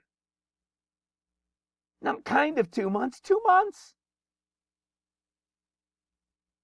Oh man, I don't have to worry about making myself a note on that one. Oh, that's awesome. Oh my goodness, what a relief. What a breather. Oh my goodness. All right. Back to where I was. That was a good side note, guys. Okay, so back in Zechariah 1, you see, as you see what's about to transpire here in Zechariah 1 with these 70 years, in Zechariah 12, you see, so the issue becomes these 70 years, and it's talking about Jerusalem and Judah. So as you're going to see, it really starts to look like it could be to the end of 70 from 1967, which would be 2037, and then the 14 years starting. But don't worry, take a deep breath. There are 2 sets of 7, okay? So what do we see? These 70 years, we see the Lord was jealous, sore displeased. Then he forwarded the affliction. Remember in chapter 8, he says, then the affliction came, right? I had set neighbor against neighbor. There was nobody, there was no peace, for I had set everyone against his neighbor, right? It was the time of the affliction that started. Well, the other thing we have is, of course, going into Psalms. When we go into Psalms 90 and 10 that we've talked about for years as well, we know exactly that the Psalms 90 and 10 is from 70 to 80. So when 70 years is complete, the day after begins what? The 10 years to 80, right? And those 10 years are called labor and sorrow. It's tribulation, it's pain, it's travail. Then there's a soon cutoff, about 6 months. And then we fly away as the Revelation chapter 12, right? Verse 14. When they fly away on the wings of an eagle for a time and times and half a time, that's a total of 1 plus 2 plus a half, that's 3.5 years. This is the story of 14 years, also from the end of 70. Zechariah, same story. Chapter 1. In chapter 1, in verse 12, it's these 70 years because they're still in their 70th until that destruction comes. Okay, there's going to be the light affliction, and then there's going to be the destruction by the north, right? Through the king of the north, there's going to be the modern day, Nebuchadnezzar, right? The modern day Babylon will bring the light affliction. The king of the north will come and will bring that destruction, compass Jerusalem, and will destroy them. Okay? These are all those things that are connected to the start of 70 when we read Jeremiah. But when you look at the story here, it says when 70 is coming to an end. What the? Why would this destruction come to them at the end of 70? When it said in Jeremiah that it was the start of 70 and they would be in this captivity for 70 years. You following? it already gets a little wonky. Why? How could we go to Psalms 90 and 10? It goes from 70 to 80, about 6 months, and then 3.5 years, laying out 14 years. And yet it starts at 70. Hello. There's an issue there, right? Let's go to another one. Here's another really exciting one. Another one we've shared on many times over the years. In 2 Chronicles. 2 Chronicles chapter 36, okay? Listen to this. Okay, reigned, we know, let's go down a little bit further. Okay, the king of the Chaldees, also brought to Babylon, right? It's with Nebuchadnezzar again. Jerusalem is destroyed. Okay, 2 Chronicles 36:19. And they burnt the house of God and brake down the wall, and Jerusalem burnt and all the places thereof with fire and destroyed it all. And them that had escaped of the sword carried away to Babylon, where they were servants to him and his sons until the reign of the kingdom of Persia. Okay? Again, all the warning that was given to them as well. In fact, I think if I go to this one, did I highlight the warnings? No, I think I just brought it to this. Okay? So, again, you see the warnings. You see within 2 Chronicles, it tells you, where are you, where are you, where are you? We'll see Jeremiah here. Just so you guys know that it's the same storyline. You're going to see Jeremiah. Where are you, Jeremiah? Okay, there's Nebuchadnezzar. They were warned. There he is, right here. Okay? Before Jeremiah, the prophet. I got a thing, so I can't partly highlight it and leave a piece hanging. It just drives me bananas. So it's got to go from the beginning of it to the end of it. If I leave one out, it just drives me crazy. Anyways, so you can see, here's that same storyline. So we're still talking about Jeremiah. And I've shared this with you guys a lot recently, and I have over many years, that there's a reason the 5th and the 7th month are so important and so explained in Zechariah, when they connect to Chronicles, when they connect to Kings, when they connect to Ezra, when they connect to Daniel and Jeremiah. I mean, there is so much time spent about this 70 years, and we've gone into all of these places in relation to 70 years, that there's probably a reason for us to understand the 5th and 7th month. And guess what? Now it's really, really getting exciting to make this connection to the 5th and 7th month, isn't it? I mean, 2 months to when he comes? The direct correlation we're looking for? Wow. Okay, so add that on top of the fact that we're talking to the 5th and 7th. You know what? Because if you remember, this is the end of the 7th Sabbath, and this is the beginning of the 50 days. What happens? The escape happens, and the 50 days begin. When the 50 days begin, what is it? It's the 7-day wedding, right? The weddings take place 1, 2, 3, 4, 5, 6, 7. And look at that. It's a great day for weddings. It's the Jewish holiday for weddings. And look at this. That's the 8th day when the Lord returns, which is the 2 months, right? Just as I said. But what does it start with? A light affliction from Nebuchadnezzar, right? Or the modern day Babylon.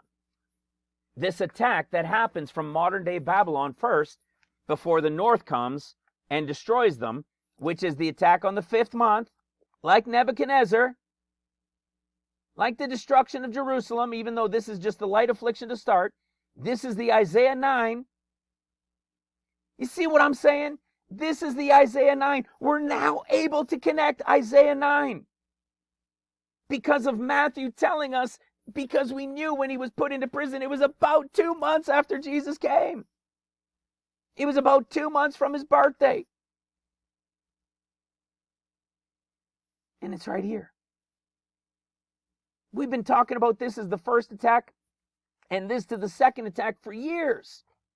And now we know and have known for a while that it had to be a count that begins in Taurus. Option 1 is now gone as of last night today. All the options that were in option 1 are done. which means it's only option 2. It's the only one left in the 70th year of Israel. And we've got a 2-month count from his birth. Shut the front door. And it's the one that correlates. You see what I'm saying? I'm sorry, I had to go back to it because we've been talking about the 9th of Av and the 1st of Tishri, attack 1, attack 2, 50 days apart. We've been talking about this for so many years. And this understanding with this connection to his birth, I thought it had to always be directly connected to his birth. But it turns out the one that's directly connected, telling us in Matthew, is telling us that it was when John was taken into prison, which was about 2 months after Jesus' birth. That's awesome. So awesome. But you want to talk about confusing. Why did it speak as if it was his birth? My goodness. You see how the Spirit leads and how the Spirit opens as we're going, as we're digging and digging. Guys, that was massive. This was huge. Huge to happen right now. So huge to happen right now. Man. Okay? So, again, this is all about the 70. Yet, we see in Zechariah chapter 1 that the 70 is coming to an end. And destruction is coming to them. Okay? Well, what happens in 2 Chronicles 36? It's the same story, Jeremiah the prophet. And we read they're destroyed and their captured, walls taken down. Okay, they escaped to the sword, carried away. In Babylon, so in verse 20, 2 Chronicles 36:20, and them that had escaped from the sword carried away to Babylon, where they were servants of his and his sons until the reign of the kingdom of Persia. Okay? To fulfill the word of the Lord by the mouth of Jeremiah, until the land had enjoyed her Sabbaths. Okay? For as long as she lay desolate, she kept Sabbath to fulfill 70 years. There's that 70 years. Okay? Say 70 years. It's going to remain desolate before the destruction and so forth of, of Babylon. Well, in this case, you see, we've been talking about these 70 years as the 70 years of Israel. But you could see that this is to fulfill the 70 years of Jeremiah. Don't you worry, we're going to finish a little bit more in Jeremiah 25. But so far what we're seeing is something that's not quite lining up to the 70 years connected here, and they seem much more connected here. Because again, it was Judah and Jerusalem. But you're going to start to notice cracks in the foundation here. There's issues in this. Because when these 70 years are done, Cyrus is the one that comes on the scene. And what does Cyrus do? He makes a proclamation to allow them to go and to rebuild Jerusalem. Right? In verse 23, it says, Thus saith Cyrus the king of Persia, all the kingdoms of the earth hath the Lord God given unto me, and he hath charged me to build him a house in Jerusalem, which is in Judah. So again, Judah and Jerusalem. Okay? When we go back into, when we go into Daniel chapter 10, look at what it says. In the 3rd year of Cyrus, king of Persia. Again, something we've shared on many times. Why, or how is it that Daniel has Cyrus here in an end of 70 years of Jerusalem, where Cyrus is coming into the picture? He is the one, by the way, as we've shared many times, he's the one that makes the decree that we read about in Daniel 9:24, actually in Daniel 9:25. It says, "Know therefore and understand from the going forth of the commandment to restore and to build Jerusalem unto Messiah the Prince shall be 7 weeks." What does that mean? That means we've shared on it many times, right? This entire story of Daniel here is the 14 years of tribulation. Okay, 14 years of seals and trumpets. These are the 7 weeks, the 7 years that they're going to be removed from the land. Okay? There's going to be a commandment, but they're not going to rebuild the city and the streets and the temple until after these 7 years. The only thing that will get laid is the foundation. Okay? And then the 62 weeks, the following about 3.5 years, is when Messiah is here. They're on heavenly Mount Zion. We just read in Zechariah chapter 8, they're going to start to rebuild the city and the streets, but they couldn't for the time before because the Lord had brought the affliction, neighbor against neighbor, kingdom against kingdom, famine, pestilence, you see? He brought that destruction upon them. So there was no way that they can do these things. But then these 3.5, they're going to start rebuilding the city and the streets and the temple. And then at about mid-trumpets, we know Messiah is cut off. The Antichrist is brought back from the pit. Right? The pit is open. Satan's been cast down. There's going to be a war. They're going to go after them with a flood. And unto the end of the war, desolations are determined. What is this story here? You guys know it. Revelation chapter 12. See, they're going to go after them with a flood. That's Revelation 12:14. And to the woman were given 2 wings of a great eagle that she might fly into the wilderness. See, that's about 10.5 years in, like Psalms 90 and 10, into the place where she is nourished for a time, and times, and a half. That's 1 plus 2 plus a half. That's 3.5 years. What happens at that time when she's about to fly away? It says the serpent's going to cast water as a flood to go after her. And then what is he going to do? Then he's going to make war. See, then Satan's going to make war. Satan, the Antichrist, is going to make war. For those final 3.5 years, we know that this war is going to last 2.5. Okay? So we can see all of this being part of the 14 years. We know this entire storyline. It's not a mystery. We know that in Daniel chapter 12, that it says, how long in these wonders, right? How long is Satan going to have is what it's saying. And he says that it'll be for times and a half. There's no and here because he's only going to have 2.5 years at mid-trumpets to what? Scatter the power of the holy people, then all these things will be finished. This is the end of the sixth seal, when the sixth trumpet, when the 7th trumpet is about to sound, all things will be finished. Okay? We've shared on this. We know it's all directly related to Daniel 9. We know that this decree is the decree that goes out from Daniel. That is this decree to allow them to go and rebuild. We know that after the war, which lasts 2.5 years, there's 1 more year left, which is when the Lord returns, destroys the enemy, binds Satan. We know all these things. But you notice all of them, it says what? Well, 2 Chronicles, it was the end of 70. You see? If we read what it says again in Daniel 9:2, from Jeremiah the prophet, just as Chronicles, that he would accomplish 70 years in the desolations of Jerusalem. It's kind of twisted, isn't it? Because how is he going to accomplish 70 years in the desolations of Jerusalem if Jerusalem's not even attacked and destroyed and they're being brought into captivity?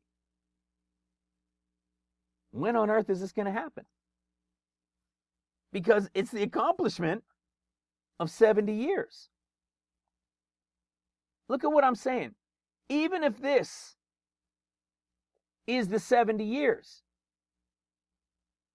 They didn't go into captivity by Babylon all the way back here when they captured the land, nor in the count from 48 to 53, right? So where's this point when the king of Babylon is going to destroy them and the king of the north is going to come? We know that Assad's coming at the very start of the 14 years. And it just so happened that it said it was the 23rd year. But it said that he would accomplish 70. It's kind of twisted. Okay? That he would accomplish 70 years in the desolations of Jerusalem. When we came back down here again with Daniel, you see it says 70 years are determined. So, again, then you read this and you say, okay, well, maybe it's that, okay, the 70 years of Jerusalem are what have to be accomplished, and then that means these things are going to take place before it. Okay, but remember, who's the one that makes the decree to go and rebuild it? It's, of course, the modern day Cyrus, right?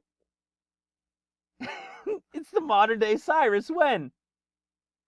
After the fulfillment, you see, to fulfill the word of the Lord by the mouth of Jeremiah, until the land had enjoyed her Sabbaths, for as long as she lay desolate, she kept her Sabbaths to fulfill 70 years.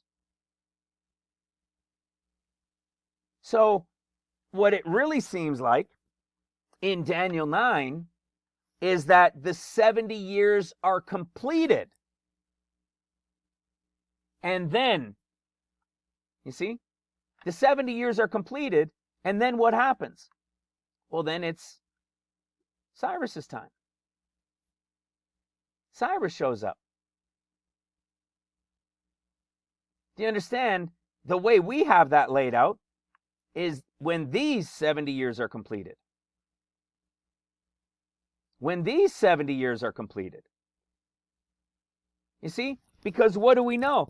Cyrus is the one making the decree, which we've been talking about for years. Cyrus is the one, whoever this modern day Cyrus is going to be the one to make this decree to allow them to go into rebuild. What do we know happens in the 7 years? The same story that happened with Cyrus. In Cyrus's time, they never rebuilt the city and the streets and the temple. All they got rebuilt in his 7 years, and that portion was the foundation. Isn't that precisely what we teach? In the midst of the 7th year, the foundation is laid. But he doesn't get the temple and everything else laid during the time of seals. It's not until the Lord has returned on heavenly Mount Zion, and then trumpets begins, that for the next about 3.5 years of trumpets, for the first half, the city and the streets and the temple are rebuilt.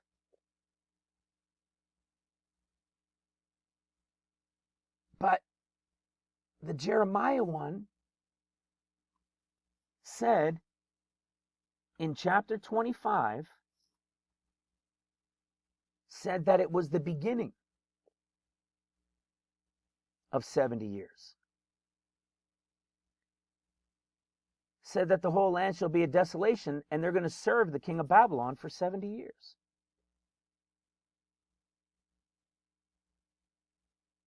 I want you to understand. I want you to follow this. Because we know that they're not going to do this for 70 years again. The typology is a shorter typology. Just wait until we carry on with this part of Jeremiah 25:12. It's going to all start to come in to make more clear. You see, when we were in Daniel, and we know that it's Cyrus in the 3rd year of Cyrus, you see, we know that there's a destruction that must happen, right, to a modern day Nebuchadnezzar Babylon. Do you remember I've been telling you guys there's more than one Babylon? There has to be more than one Babylon. There is more than one Babylon. Do you remember what happened with Nebuchadnezzar? Remember what happened with Nebuchadnezzar and Nebuchadnezzar's dream? Right? He has that dream vision and Daniel reveals it to him. See? And maketh known King Nebuchadnezzar what shall happen in the latter days. What ends up happening? Right? He sees that the image of gold was the head, right? This image's head was of fine gold. His breasts and arms were of silver, and his belly and thighs of brass. Well, who's the fine silver? Who is the arms? Right, the breasts and arms of silver. That's Media Persia. Who's Persia? Cyrus. Cyrus. Which means whoever is the representation in today's modern day as this Babylon, the 70 years that ends it, for them is right here. But there's still another one. You're going to see there still has to be another one. But in Daniel's vision, in Nebuchadnezzar's vision and Daniel's interpretation, the head of gold loses power right away. You could say, oh, well, he loses power here, and then the 14 years go over here. No, you're going to see it's not possible. You're going to see that it's not possible because the story that we're told of what happens to Nebuchadnezzar after 70 years would be impossible to say that it's over here. To say that it's the same Nebuchadnezzar Babylon here as it would be here. Yet we've been able to reveal and show that Nebuchadnezzar, remember the 50-day attack. Who's the first attack? It's going to be through Iran, those working with Iran, Iraq, right? That's going to be the Babylon. That must be the first Babylon. That's the light affliction. But they're going to get destroyed. Hence, the 70-year typology and Cyrus showing up, and it's the head of gold has lost his power now, and now you've got Media Persia. You see, we need to have Media Persia, if you remember, because in Daniel 10, there's Cyrus. Cyrus is the one that makes the decree after 70. And, see, it talks what shall come in the latter days of thy people. And what do we know happens? In Daniel chapter 10, verse 20, it says, then said he, knowest thou wherefore I come unto thee, and now will I return to fight with the prince of Persia, and when I am gone forth, lo, the prince of Grecia shall come. Okay? It's Media Persia first, and then it's what? Greece.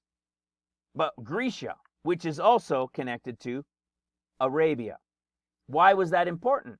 Well, again, what was the one that came after in the vision? Okay? Then it was the belly and thighs of brass. You following? We know that the image of Nebuchadnezzar's dream, of the image in all its parts, is all about seals. What happens at the end of seals? At the end of the 6th year of seals? The stone carved without hands that's coming is going to destroy it. You see, listen to what it says. Let's go to Daniel 2:35. Then was the iron, the clay, the brass, the silver, and the gold broken to pieces together, and became like chaff of the summer threshing floors. Hello. And the wind carried them away, that no place was found for them, and the stone that smote the image became a great mountain to fill the whole earth. You see, we know about this from 2nd Esdras. Here's the pre-trib escape. The world is bewildered, right? They missed that day. And then nation against nation, kingdom against kingdom, and the seal stuff will take place. And then shall my son be revealed. And it goes on to say, he said they're going to come to conquer him. This is the first sword of the Lord. We're going to talk about that in a moment. And it says in 2nd Esdras 13:35, but he shall stand on top of Mount Zion. Okay. Verse 36, and Zion will come to be made manifest to all people, prepared and built. This is where the rapture group is going, the great multitude rapture in the 7th year of seals, as you saw the mountain carved without hands. Again, we have the storyline throughout 2nd Esdras. We've shared on it many, many times.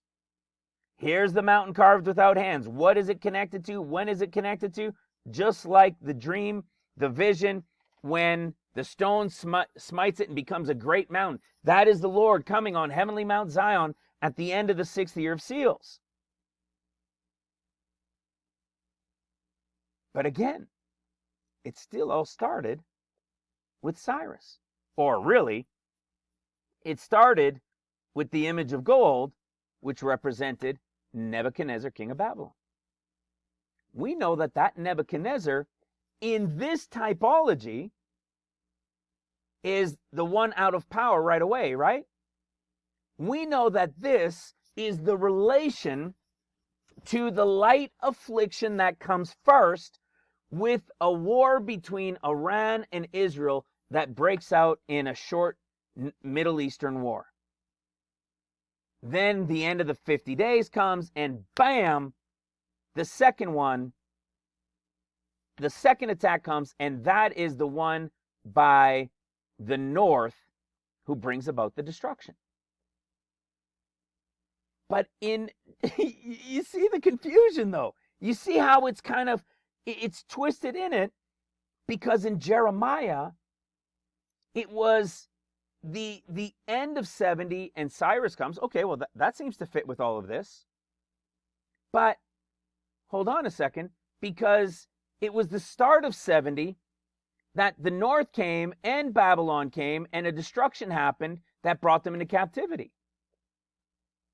So if you look at it from the perspective of what Jeremiah was saying in chapter 25, you have the image of fine gold. You have Nebuchadnezzar, and he's in power, and he's there for 70 years. When we look at it in this typology from the image, we see that Nebuchadnezzar is gone first, and then you start to wonder, whoa. Is it at the end of 70 of Jerusalem? Or is it really to the end of this 70? You see, what we're still seeing is this lack of clarity, whether it's to the end of 70 of Israel or to the 70 of Jerusalem. Should everything we know, that is the 14 years here, starting from the 70 of Israel, should all of this be moved to the other side of the 70 of Jerusalem and Judah? We still don't have that clarity. You see, we're saying it's this, but we're pointing, and everything after it that we've been teaching for years is everything that happens in the 14 years exactly as we know it.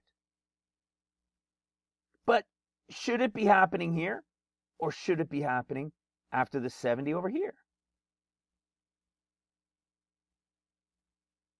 Because 70 years, quote unquote, in the captivity, 70 years by the rule, whether it's Rothschild, whatever you want to say, whatever that Babylon typology is, would tell us that it's then there. I want you guys to really be able to see and understand that this is still what it's saying.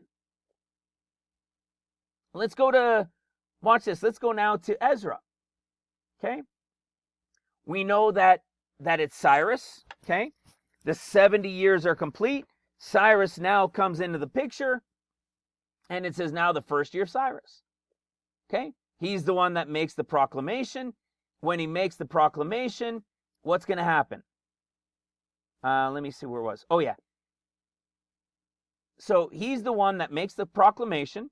Okay, in the first year, he's the one that made the proclamation. It brings us back to Daniel. All right, brings us back to 2 Chronicles. Brings us to Jeremiah. Well, now listen to what happens. Here we are in Ezra chapter 4, in Ezra chapter 3, and verse 6. It says, "From the first day of the 7th month began they to offer burnt offerings unto the Lord, but the foundation of the temple of the Lord was not laid. Now in the 2nd year, okay, Zerubbabel came, and Yeshua son of Jodak, to remain of the priests." Let's keep going. Verse 10. "And when the builders laid the foundation of the temple." And we come down a little bit further. Verse 14. "Because the foundation of the house of the Lord was laid." Hello. What happens when we go to Zechariah? In Zechariah, we see in chapter 4, starting in verse 6, "Then he answered and spake unto me, saying, This is the word of the Lord unto Zerubbabel, saying, Not by power nor by might, but by my spirit, saith the Lord of hosts." Okay, "O great mountain, before Zerubbabel." Verse 9. "The hands of Zerubbabel have laid the foundation of this house. His hands shall also finish it." Again, something we know, right? We get to Zechariah chapter 8, and we see verse 9. "Thus saith the Lord of hosts, Let your hands be strong, you that hear in these days, by the words of the mouth of the prophets, which were in the day that the foundation of the house of the Lord of hosts was laid, that the temple might be built." And then it goes to our verse 10 that we shared a little while ago. We knew that it couldn't be built. The temple and everything couldn't get built during seals. Only the foundation was laid. Only during Cyrus's time, only the foundation was laid. We know in the chapters to years, that's when the foundation is laid. And we knew that they couldn't do anything else because of the affliction, because he said, all men, every one against his neighbor. And that all started these 70 years. Right as it was coming to an end, they were destroyed, and bang, they were removed. But it's still all connected to Cyrus. And according to that, that was after the 70. Are you starting a little bit to see what's going on? It's like they're combined together. Like there's a flow, like a connection between a 70 and a 70. Because back here in Jeremiah 25, when does the north come? At the end of 70. It's at the end of 70 for Israel, but it's at the beginning of the 14 years for the end of 70 to Jerusalem. You see, they're not about to rebuild. It's not their time of glory and hip-hop hooray and everything else. They're about to be destroyed by the lion of the north, who is Syria, and those who are with them. The lion is the Revelation 13. Remember that? We shared it in Daniel chapter 7, and we know it from Revelation 13. Revelation 13 is after about the first 2.5 years of seals having passed. And now the beast, right, with the 7 heads and 10 horns, what does he have? He now has the power of the leopard that he's controlling, the power of the bear, and the lion. This is about mid-seals, or about 2.5 years into seals. This is when the beast who takes over all of the power of the ones from Daniel 7 that started with the lion, then was the bear, then was the leopard, they will all be in fighting. They will all be doing their thing until the Antichrist comes and he gets his power to continue for 42 months, about the second half of seals, to the end of the sixth seal. The lion is there. How on earth can the lion, who's from the north, who is Syria, who we've shown is the one that brings the second attack, which is the one that happens 50 days later, which is the Ishmael type, which is what happens at the Feast of Trumpets at the end of 50 days. How on earth could it be the lion if everything of this conversation is the end of 70, which is supposed to be related to the end of 70 of Jerusalem, and yet be the beginning of 70 according to the attack of the lion that comes against them to start the 14 years? There has to be a typology going on here. You see, it's so, this is why I was saying my brain was hurting. It was like, and I was so like, where, Lord, please, where is this all tied in? Where is this connected? How is this working with an end of 70 and yet an end of 70? There's more than one Babylon. There's more than one Babylon. So we've got like an end of 70 and the 14 years starting, but when the 14 years are done, it's still also like an end of 70 of Babylon. Now you seeing it? Did you get that? We have an end of 70, which this modern day gold head, whether it be Iran or whoever, is going to be destroyed as well. That's the head of gold being destroyed. To which the arms in the chest, which is going to be the declaration by modern day Cyrus to allow them to go rebuild, yet World War III and everything else will take place. Antichrist will show up, the building will stop, till the Lord comes at the end of the sixth seal here for the seventh, trumpets begins, the rebuilding will start, till the pit is opened, 2.5 years, and then the Lord returns, feet down on the Mount of Olives, to which we have what? The end of another 70. But this seemed to be the one connected in all these stories to Babylon's 70 ending. Right? When we come back, I really want to repeat and make sure you're seeing this.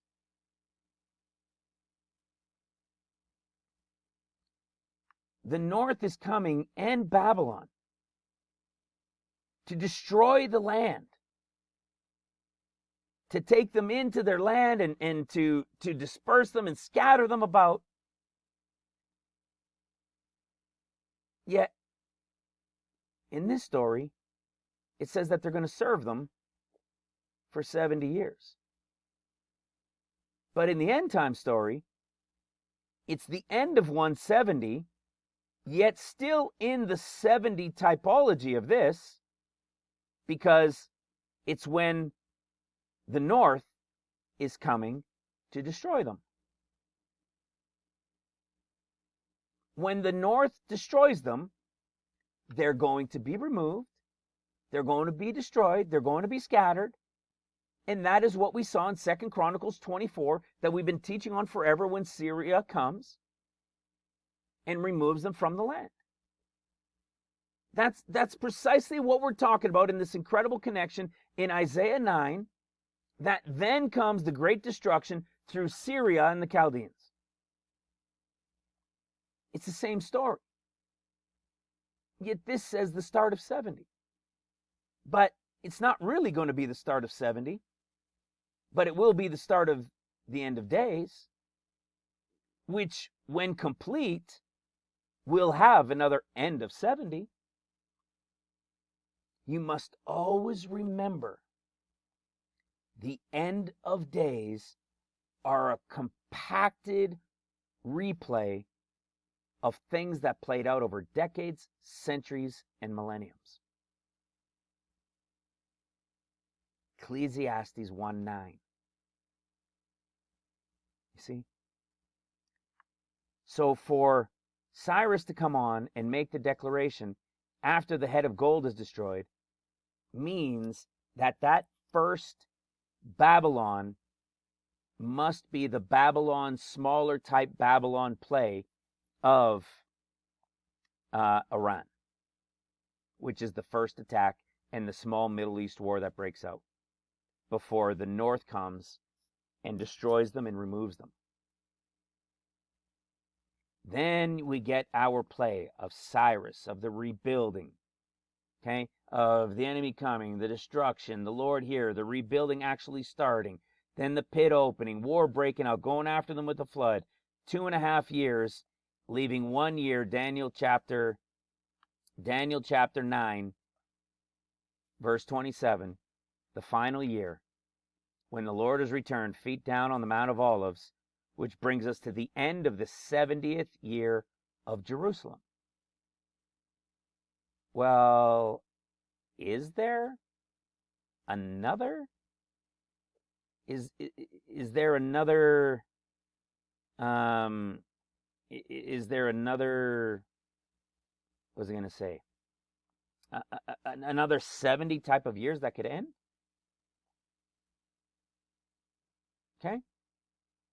Is there really still a play within this of a Babylon after they have completed the 70 years and another Babylon?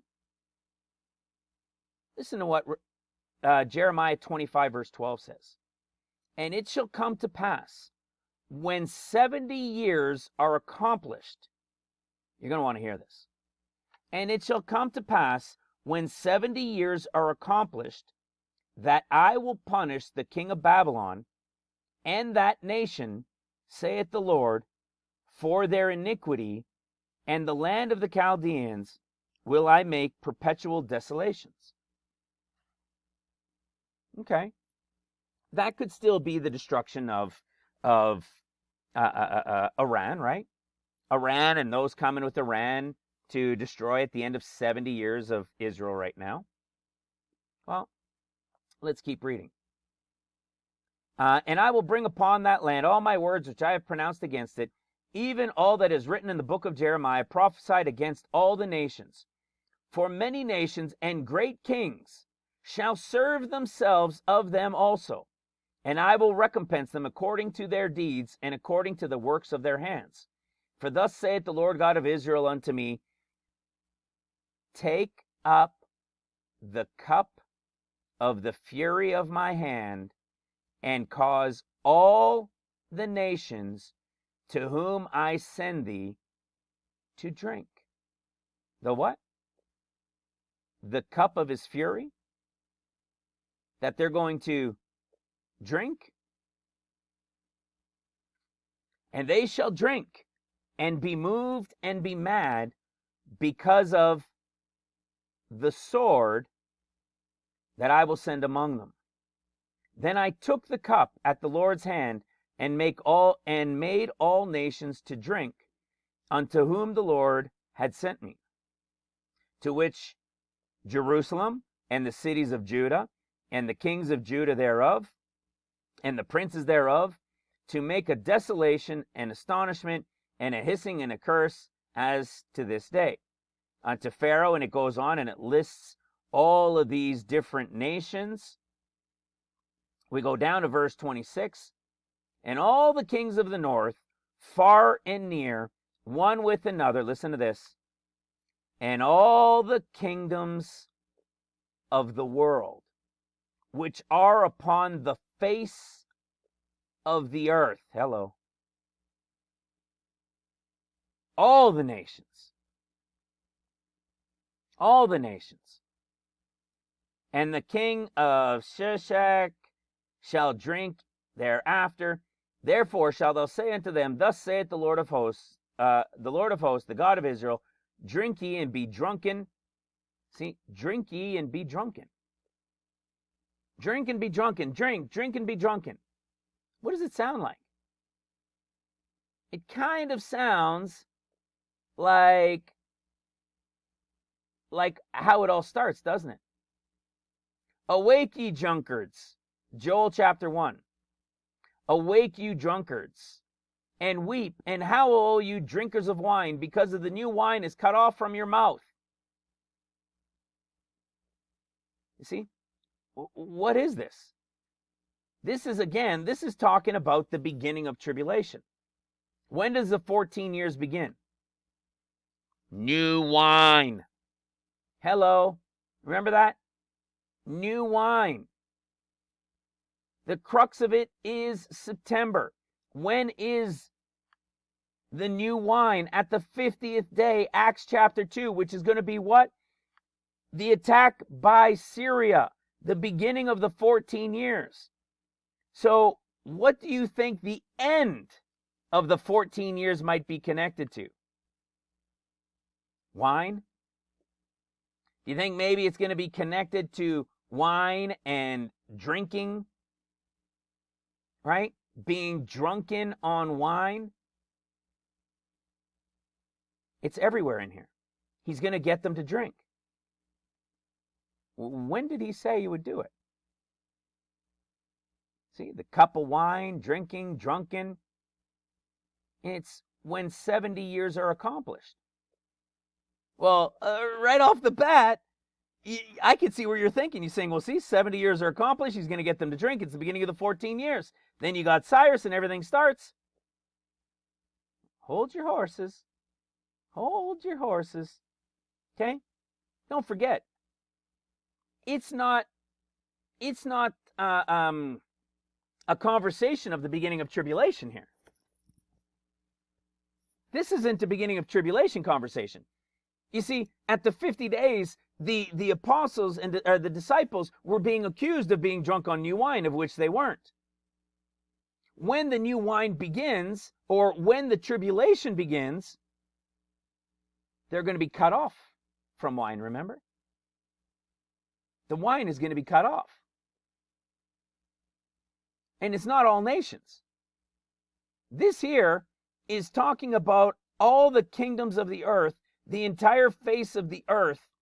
All of the leaders are going to drink and be drunken. Verse 27, Jeremiah 25, verse 27. And be drunken and spew and fall and rise no more, because of the sword which I will send among you. Fall and you will rise no more. Does that sound like the beginning of tribulation to you? Does that sound like the end of these 70 years here? How on earth could it possibly sound like those 70 years that we're about to come to an end to? When all of these nations are going to be the ones in cahoots bringing about destruction. Doesn't line up, does it? This has to be an end of another 70. Verse 28. And it shall be, if they refuse to take the cup at thine hand to drink, then thou shalt say unto them, thus saith the Lord of hosts, you shall certainly drink. For lo, I will bring evil on the city which is called by my name, and should you be utterly unpunished, you shall not be unpunished. For I will call a sword upon the inhabitants of the earth. Well, this kind of still sounds like maybe the beginning, because we know the sword is coming upon the whole earth, right? Verse 30. Therefore prophesy against them all these words, and say unto them, the Lord shall roar from on high, and utter his voice from his holy habitation. He shall mightily roar upon his habitation. He shall give a shout as they that tread the grapes against all the inhabitants of the earth. Wait a second. As they that tread the grapes against all the inhabitants of the earth. Hello. Now you're starting to see why I titled this, right? A noise shall come, even from the ends of the earth. For the Lord hath a controversy with the nations. He will plead with all flesh. He will give them that are wicked to the sword, saith the Lord. Verse 33. Actually, we can even go 32. Thus saith the Lord of hosts, behold, evil shall go forth from nation to nation, and a great whirlwind shall rise up from the coasts of the earth, and the slain of the Lord shall be at that day from one end of the earth even unto the other end. They shall not be lamented, neither gathered nor buried, but they shall be as dung upon the ground. Does that sound like the nations having their will, and the nations persecuting Christians, and the nations all working together against Christians to destroy them? Or does it sound like the complete opposite, when they're all about to be destroyed and left for dung upon the ground? Do you remember what happens? Do you remember in Ezekiel chapter 39? Remember this in Ezekiel chapter 39? Ezekiel chapter 39, as we know, is the end of seals, right? Is the end of the 6th year of seals when the Lord comes on heavenly Mount Zion. This is the battle of Gog, right? What do we know about this? We've even shared it from 2nd Esdras. This is that battle, see? And an innumerable multitude shall be gathered together to come and conquer him, as you'd seen. Okay? Then shall he stand on Mount Zion, and Mount Zion shall be revealed, shall be made manifest, prepared and built as the mountain carved without hands. This is the Ezekiel 39 war.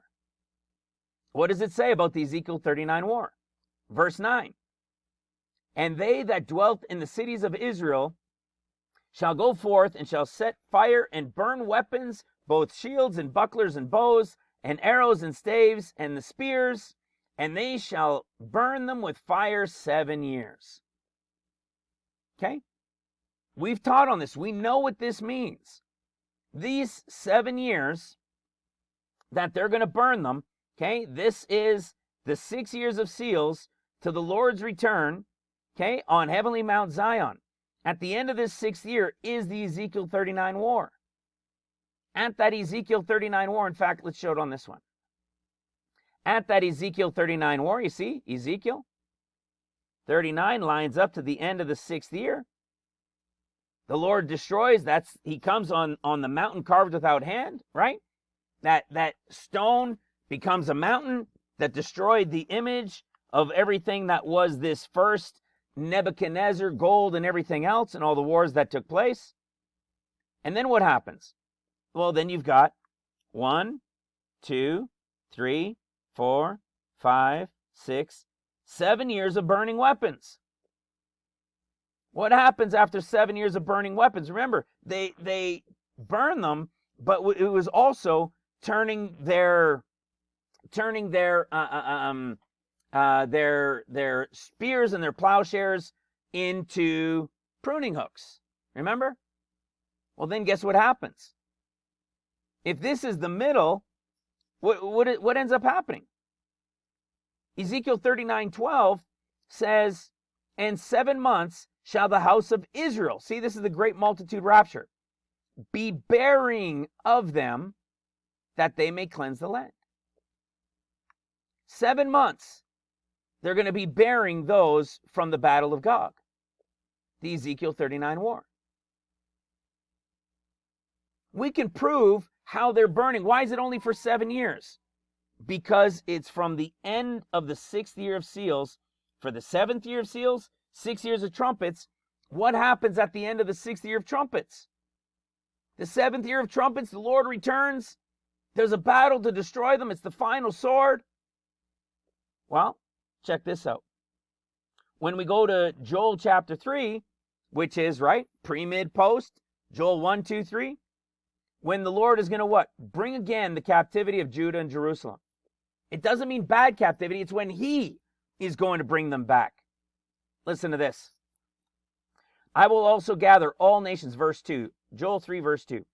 I will also gather all nations and will bring them down into the valley of Jehoshaphat and will plead with them. Did you hear that? And will plead with them for my people and for my heritage Israel, whom they have scattered among the nations and parted my land. He's going to gather what? All nations. He's going to what? Plead with them. Sorry, that's my wife texting me. Okay. Okay, honey, that's a lot of text. So, okay, so he's going to gather all nations. He's going to plead with them. And it's because what? They scattered them among the nations and parted his land. Everybody thinks this is going to happen early. This parting of the land and the scattering of the people is what we were reading about in Daniel chapter 12. You see, when the pit opens, Messiah is cut off, the war that breaks out goes after them with the flood. This is what it's talking about here. This is what we saw in Daniel 12, verse 7. How long is this going to be, Lord? And it was for a time, times and a half. These are the final 2.5 years from mid-trumpets, approximately mid-trumpets, to the end of the 6th year of trumpets. And what does it say? When he shall have accomplished to scatter the power of the holy people, these things shall be finished. See, this is when they scattered the power of the holy people. So, when is he going to gather them? He says, you've scattered them. You parted my land. I'm going to plead with you. I'm going to bring my people back. But I'm going to have all you nations come back first, of which I'm going to plead with you. And then he's going to destroy them, right? What was Jeremiah 25? Didn't he say that he was going to bring all those nations, right? To which he was going to destroy them. What did he say he was going to do? Bring them with a sword. I will begin in the city which called my name. You should be utterly unpunished. For I will call all nations upon the earth. The Lord shall roar from on high, from his holy habitation. Tread against the grapes, against all nations. And noise shall become, right here. Jeremiah 25, verse 31. He will plead with all flesh. This is when he's going to plead with them all. This is when he's going to gather them all there. Go back to Joel chapter 3, and we'll see even more. Okay, he's gathering in verse 9. Proclaim this among the Gentiles, prepare war, wake up the mighty men, let all the men of war draw near. Verse 10.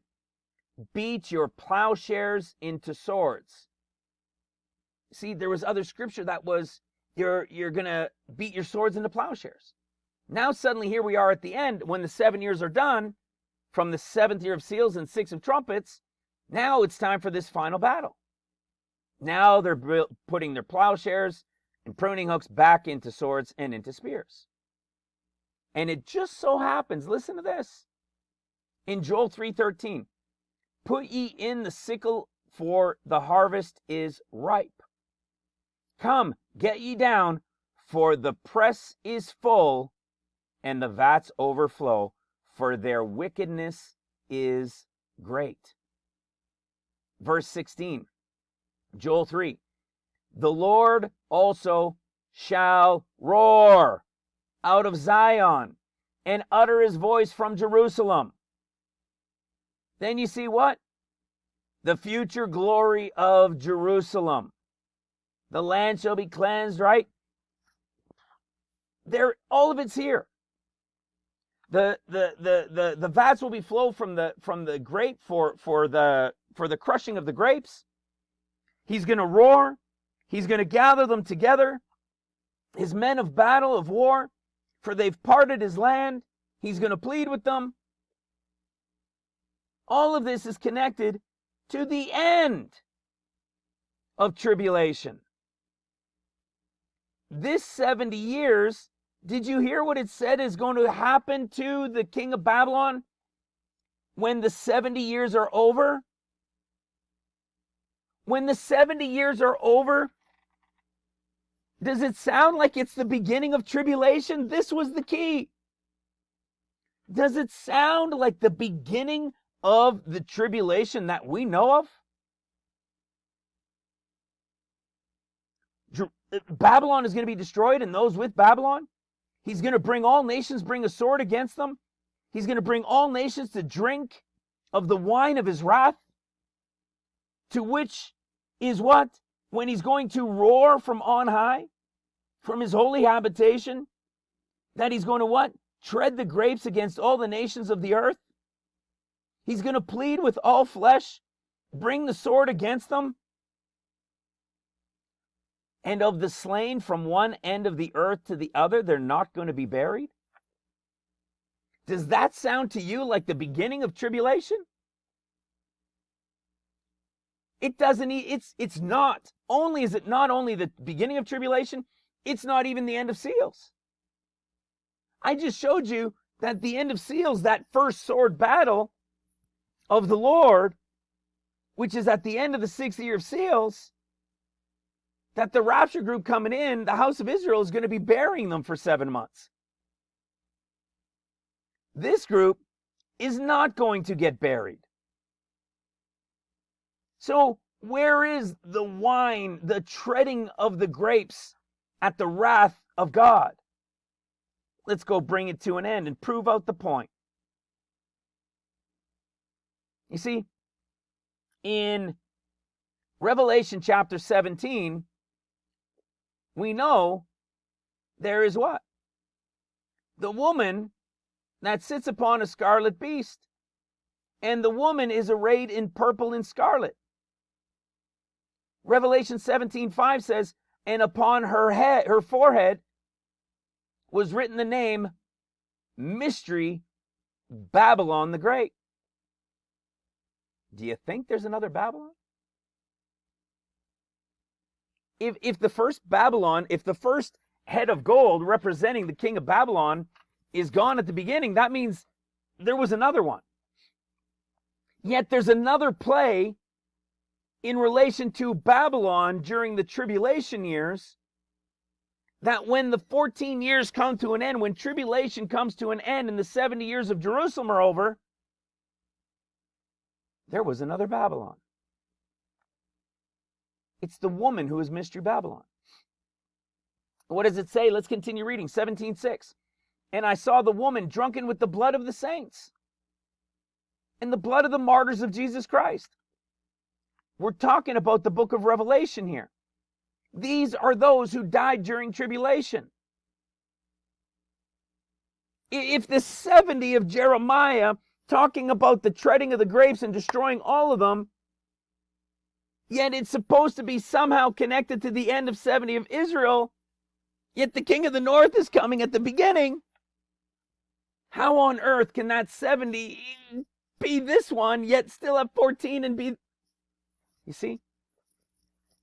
It has this duality built into it because it's telling us in Jeremiah 25, when the 70 years are over, it's going to be the time of the great winepress.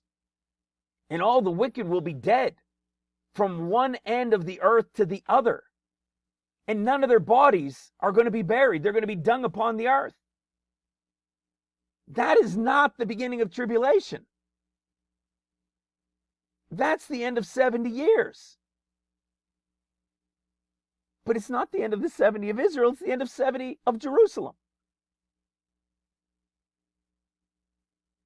Do you see why this had to happen after we received the revelation of the end of 70 and the end of 70? There was no way this could have been revealed without it. This is a difference between the Babylons. Okay, he marvels over the woman. Revelation 17:8 talks then about the beast that she was riding.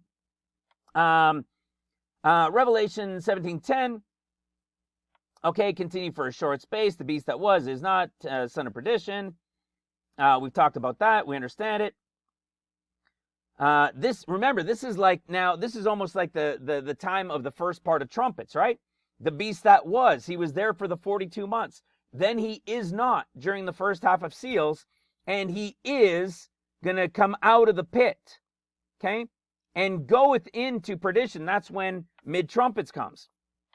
Verse 12, and the 10 horns which thou sawest are 10 kings which have received no kingdom as yet, but receive power as kings 1 hour with the beast. These have one mind, give their strength unto the beast. Listen to this. Revelation 17:14. Remember I told you at the end of the 6th year of seals is the Ezekiel 39 war? That is when the Lord's going to defeat the Antichrist. And remember the north, those that came against? Okay? Do you remember that? This is what I was sharing with you guys in Joel chapter 2 when I said at the beginning to remember this. You see what happened? When he comes, he's jealous for his land, he does these things, and what did he say he would do? Okay, see, the vats of wheat are full. But what happened in Joel 2:20?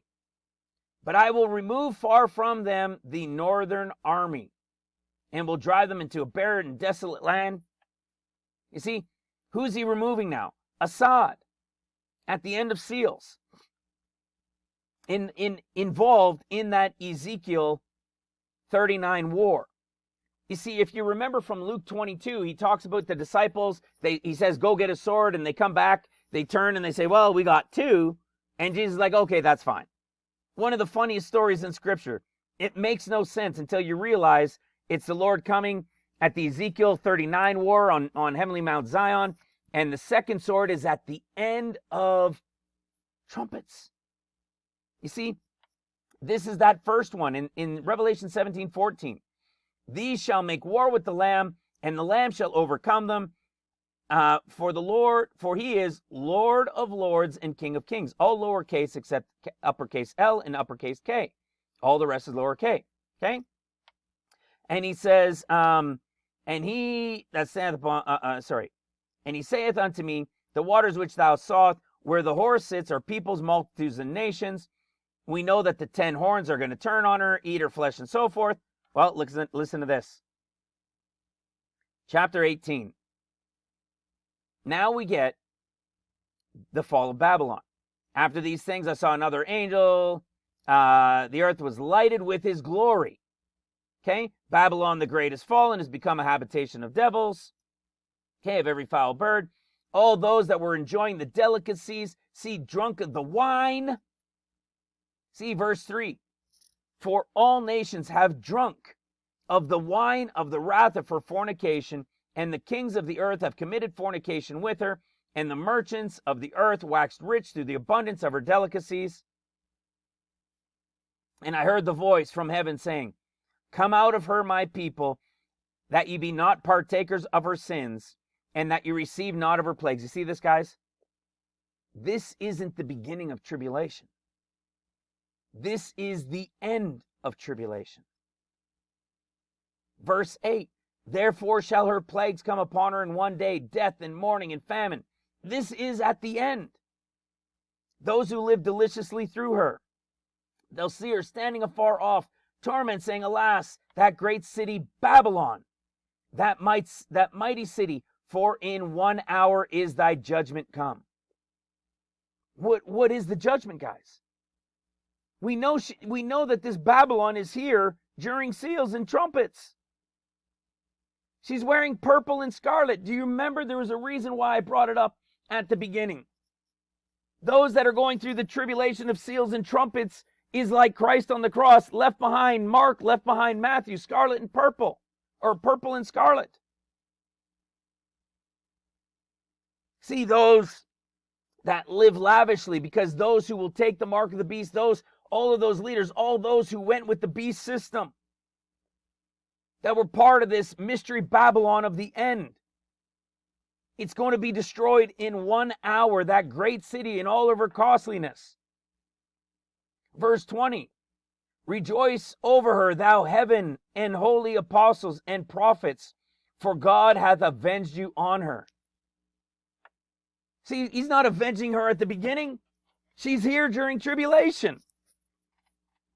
It's not even the same wording as king for the first one that starts the 14 years. Clearly, this is the one that's the Mystery Babylon. And this one is about the end, which relates to the time of what? The grapes of wrath. Okay? So we see there was that Ezekiel 39 war, and then you still have all this conversation about Babylon and the destruction coming on Babylon. See, great men of the earth, all nations. Now listen to chapter 19 of Revelation as we bring this to a close. 19:1. And after these things, I heard a great voice of much people in heaven saying, Hallelujah, salvation, glory, and honor, and power unto the Lord our God. For true and righteous are his judgments, for he hath judged the great whore, which did corrupt the earth with her fornication, and hath avenged the blood of his servants. See, we all know this has happened during tribulation. This is the end of tribulation. At her hand, and again they saith, Hallelujah, and her smoke riseth up forever and ever. And the 24 elders and the 4 beasts fell down and worshipped God that sat on the throne, saying, Amen and Amen. And the voice came out of the throne, saying, Praise our God, all ye his servants that fear him, both small and great. And I heard, as it were, a voice of a great multitude. You see, because the great multitude has been there since the end of seals in paradise, right? Come, and as the voice of many waters. I think that might even be the pre-trib group. Saying, Hallelujah, for our Lord God omnipotent reigneth. Let us be glad and rejoice and give honor to him. For the marriage of the Lamb is come, and his wife hath made herself ready. And to her was granted that she be arrayed with fine linen, clean and white. What, no purple and scarlet? Is the righteousness of the saints. And he saith unto me, Right blessed are they which are called unto the marriage supper of the Lamb. Remember, this is the final wedding, right? Unto the marriage supper of the Lamb.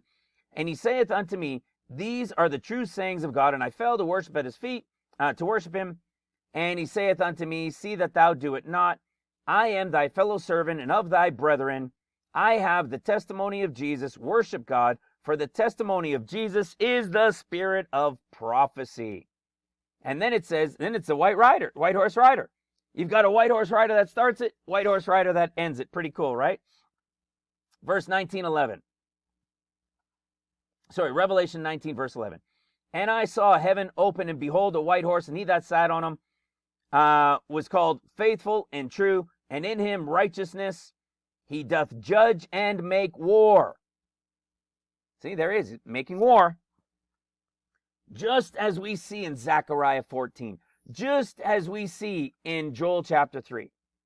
Okay? Just as we saw in Jeremiah 25. His eyes were as flames of fire, and on his head were many crowns, and the name written that no man knew but himself. And he was clothed with a vesture dipped in blood, and his name is called the Word of God. And the armies which are in heaven followed him upon white horses, clothed in linen and white and clean. Now listen to this. And out of his mouth goes a sharp sword, that with it he should smite the nations. There it is again. There's the nations. And he shall tread them. And he shall rule them with a rod of iron, and he treadeth the winepress of the fierceness and wrath of Almighty God. When the 70 years is told to us being finished in Jeremiah 25, it is not the story of the beginning of the 14 years of tribulation. Those 70 years are tied into, like, the start relate to the end of the 70 of Israel when they came in 1948 in the Count of Leviticus. But then you've got the end of the 70 of Jerusalem, which is directly related to saying what would happen to Babylon at the end of 70 was the great winepress. That's not going to happen at the end of 70 of Israel. Yet the great winepress, which seems to be the end in Jeremiah, it seems to be the end of 70. And then you would think, well, the 14 years come. But it can't, because the great winepress that said would happen to them and to all nations is literally the end of tribulation. Do you see how it's all interwoven? Everybody knows that the grapes of wrath are the end of tribulation. And he that treadeth the winepress of the fierceness and wrath of Almighty God, to what? All nations. All those for the wickedness of the nations. And Jeremiah in 25 told us what would happen at the end of the 70 years of their captivity, that he would bring destruction of all nations gathering together to bring about the destructions as they would tread the grapes. There's no way that this picture of the end of 70 could be the actual end of 70 that we're told to it, when then Cyrus would come, when there would be a decree, then war would break out, and the Antichrist, then the Lord come on heavenly Mount Zion, and the first sword used, and then the rebuilding take place, and then the pit opened, and then Satan, and then the great wine press and the great wine judgment of the wrath of God. It's at the end of 70. But it's the end of 70 after the 14 years, even though there was a 70 that ended that had a Babylon that was out of the way because Cyrus comes into power. Clearly, two different typologies of Babylon. One that is a short one in the beginning, destroyed so that Cyrus comes on the scene to make a declaration to allow them to go rebuild, for which we know they only get the temple, the foundation, and it's the whole story of the 14 years. Yet at the end of it is another end of 70, and that one relates to the actual one in Jeremiah 25, and it brings us to the end of 70 of Jerusalem, yet not the beginning of Cyrus and everything else. That's already over. This is the end of tribulation. And as I finished reading this in Revelation 19, there's no doubt. It's all there. So again, verse 15, Revelation 19, verse 15. And out of his mouth goes a sharp sword, that with it he should smite the nations, and he shall rule them with the rod of iron, and he treadeth the winepress of the fierceness and wrath of Almighty God. And he has on his vesture and on his thigh a name written. Here it is. You see that? Now he is coming in all uppercase, King of kings and Lord of lords. Listen to this. Verse 17. And I saw an angel standing in the sun, and he cried with a loud voice, saying to all the fowls that fly in the midst of heaven, Come and gather yourselves together unto the great supper, unto the supper of the great God, that ye might eat the flesh of kings, and the flesh of captains, and the flesh of mighty men, and the flesh of horses, and of them that sit on, and of them that sat on them, and the flesh of all men, both free and bond, small and great. Sound like the whole world to you? In the great wine press? Does it sound like they're being buried? Hello. Doesn't sound like they're being buried at all, does it? And we can prove, of course, that this is the end, not only from the great wine press, but it goes on to say in verse 19, And I saw the beast, and the kings of the earth, and their armies gathered together to make war against him that sat on the horse, and against his army. And the beast was taken, and with him the false prophet, that wrought miracles before him, with which he deceived them that received the mark of the beast, and them that worshipped his image. Both were cast alive into the lake of fire burning with brimstone. You see that? We know this is all the end of tribulation. The Antichrist, the beast, and the false prophet are thrown into the lake of fire at the end of tribulation, at the time of the great wine press. And when you get into Revelation chapter 20, you see, then Satan is taken, bound into the bottomless pit, not thrown into the lake of fire, because he's going to have this chance at the end of the millennial reign, of course, which he goes out to the nations then at that time, and you know what happens. You see? But when you get to the end of this, look what happens. After the millennial reign is done, and there's this final Gog and Magog, not Gog only, it says, fire came down and devoured them, and Revelation 20, verse 10, and the devil that deceived them was cast into the lake of fire and brimstone, where the beast and the false prophet are. You see? Because they were thrown in at the end of tribulation. So you see what I'm getting at? Hopefully you caught that. There is a Babylon ending after 70, which is that first light affliction. Then the king of the north and those with them will bring about that second attack that will destroy them, which is like a start of the 70 years. You following? It's a shortened, condensed time frame, to which there is also an end of another 70, which are the grapes of wrath. When Babylon is going to be destroyed, all nations gathered together, the great battle and the final war, which is the grapes of wrath. Exactly what Jeremiah was saying. Do you understand? I hope you guys are getting it. There was no way. There was just no way to understand that before. To have the hindsight that I was talking about, and then now be at a point where we could see that there are two 70s coming to an end. One that starts it and plays out 14 years, yet even though the one that starts it seems like it's the one that ends it, because it's the grapes of wrath. Do you understand there was no way to ever see that without knowing 70 and 70? And a revelation of what? 14 years between it.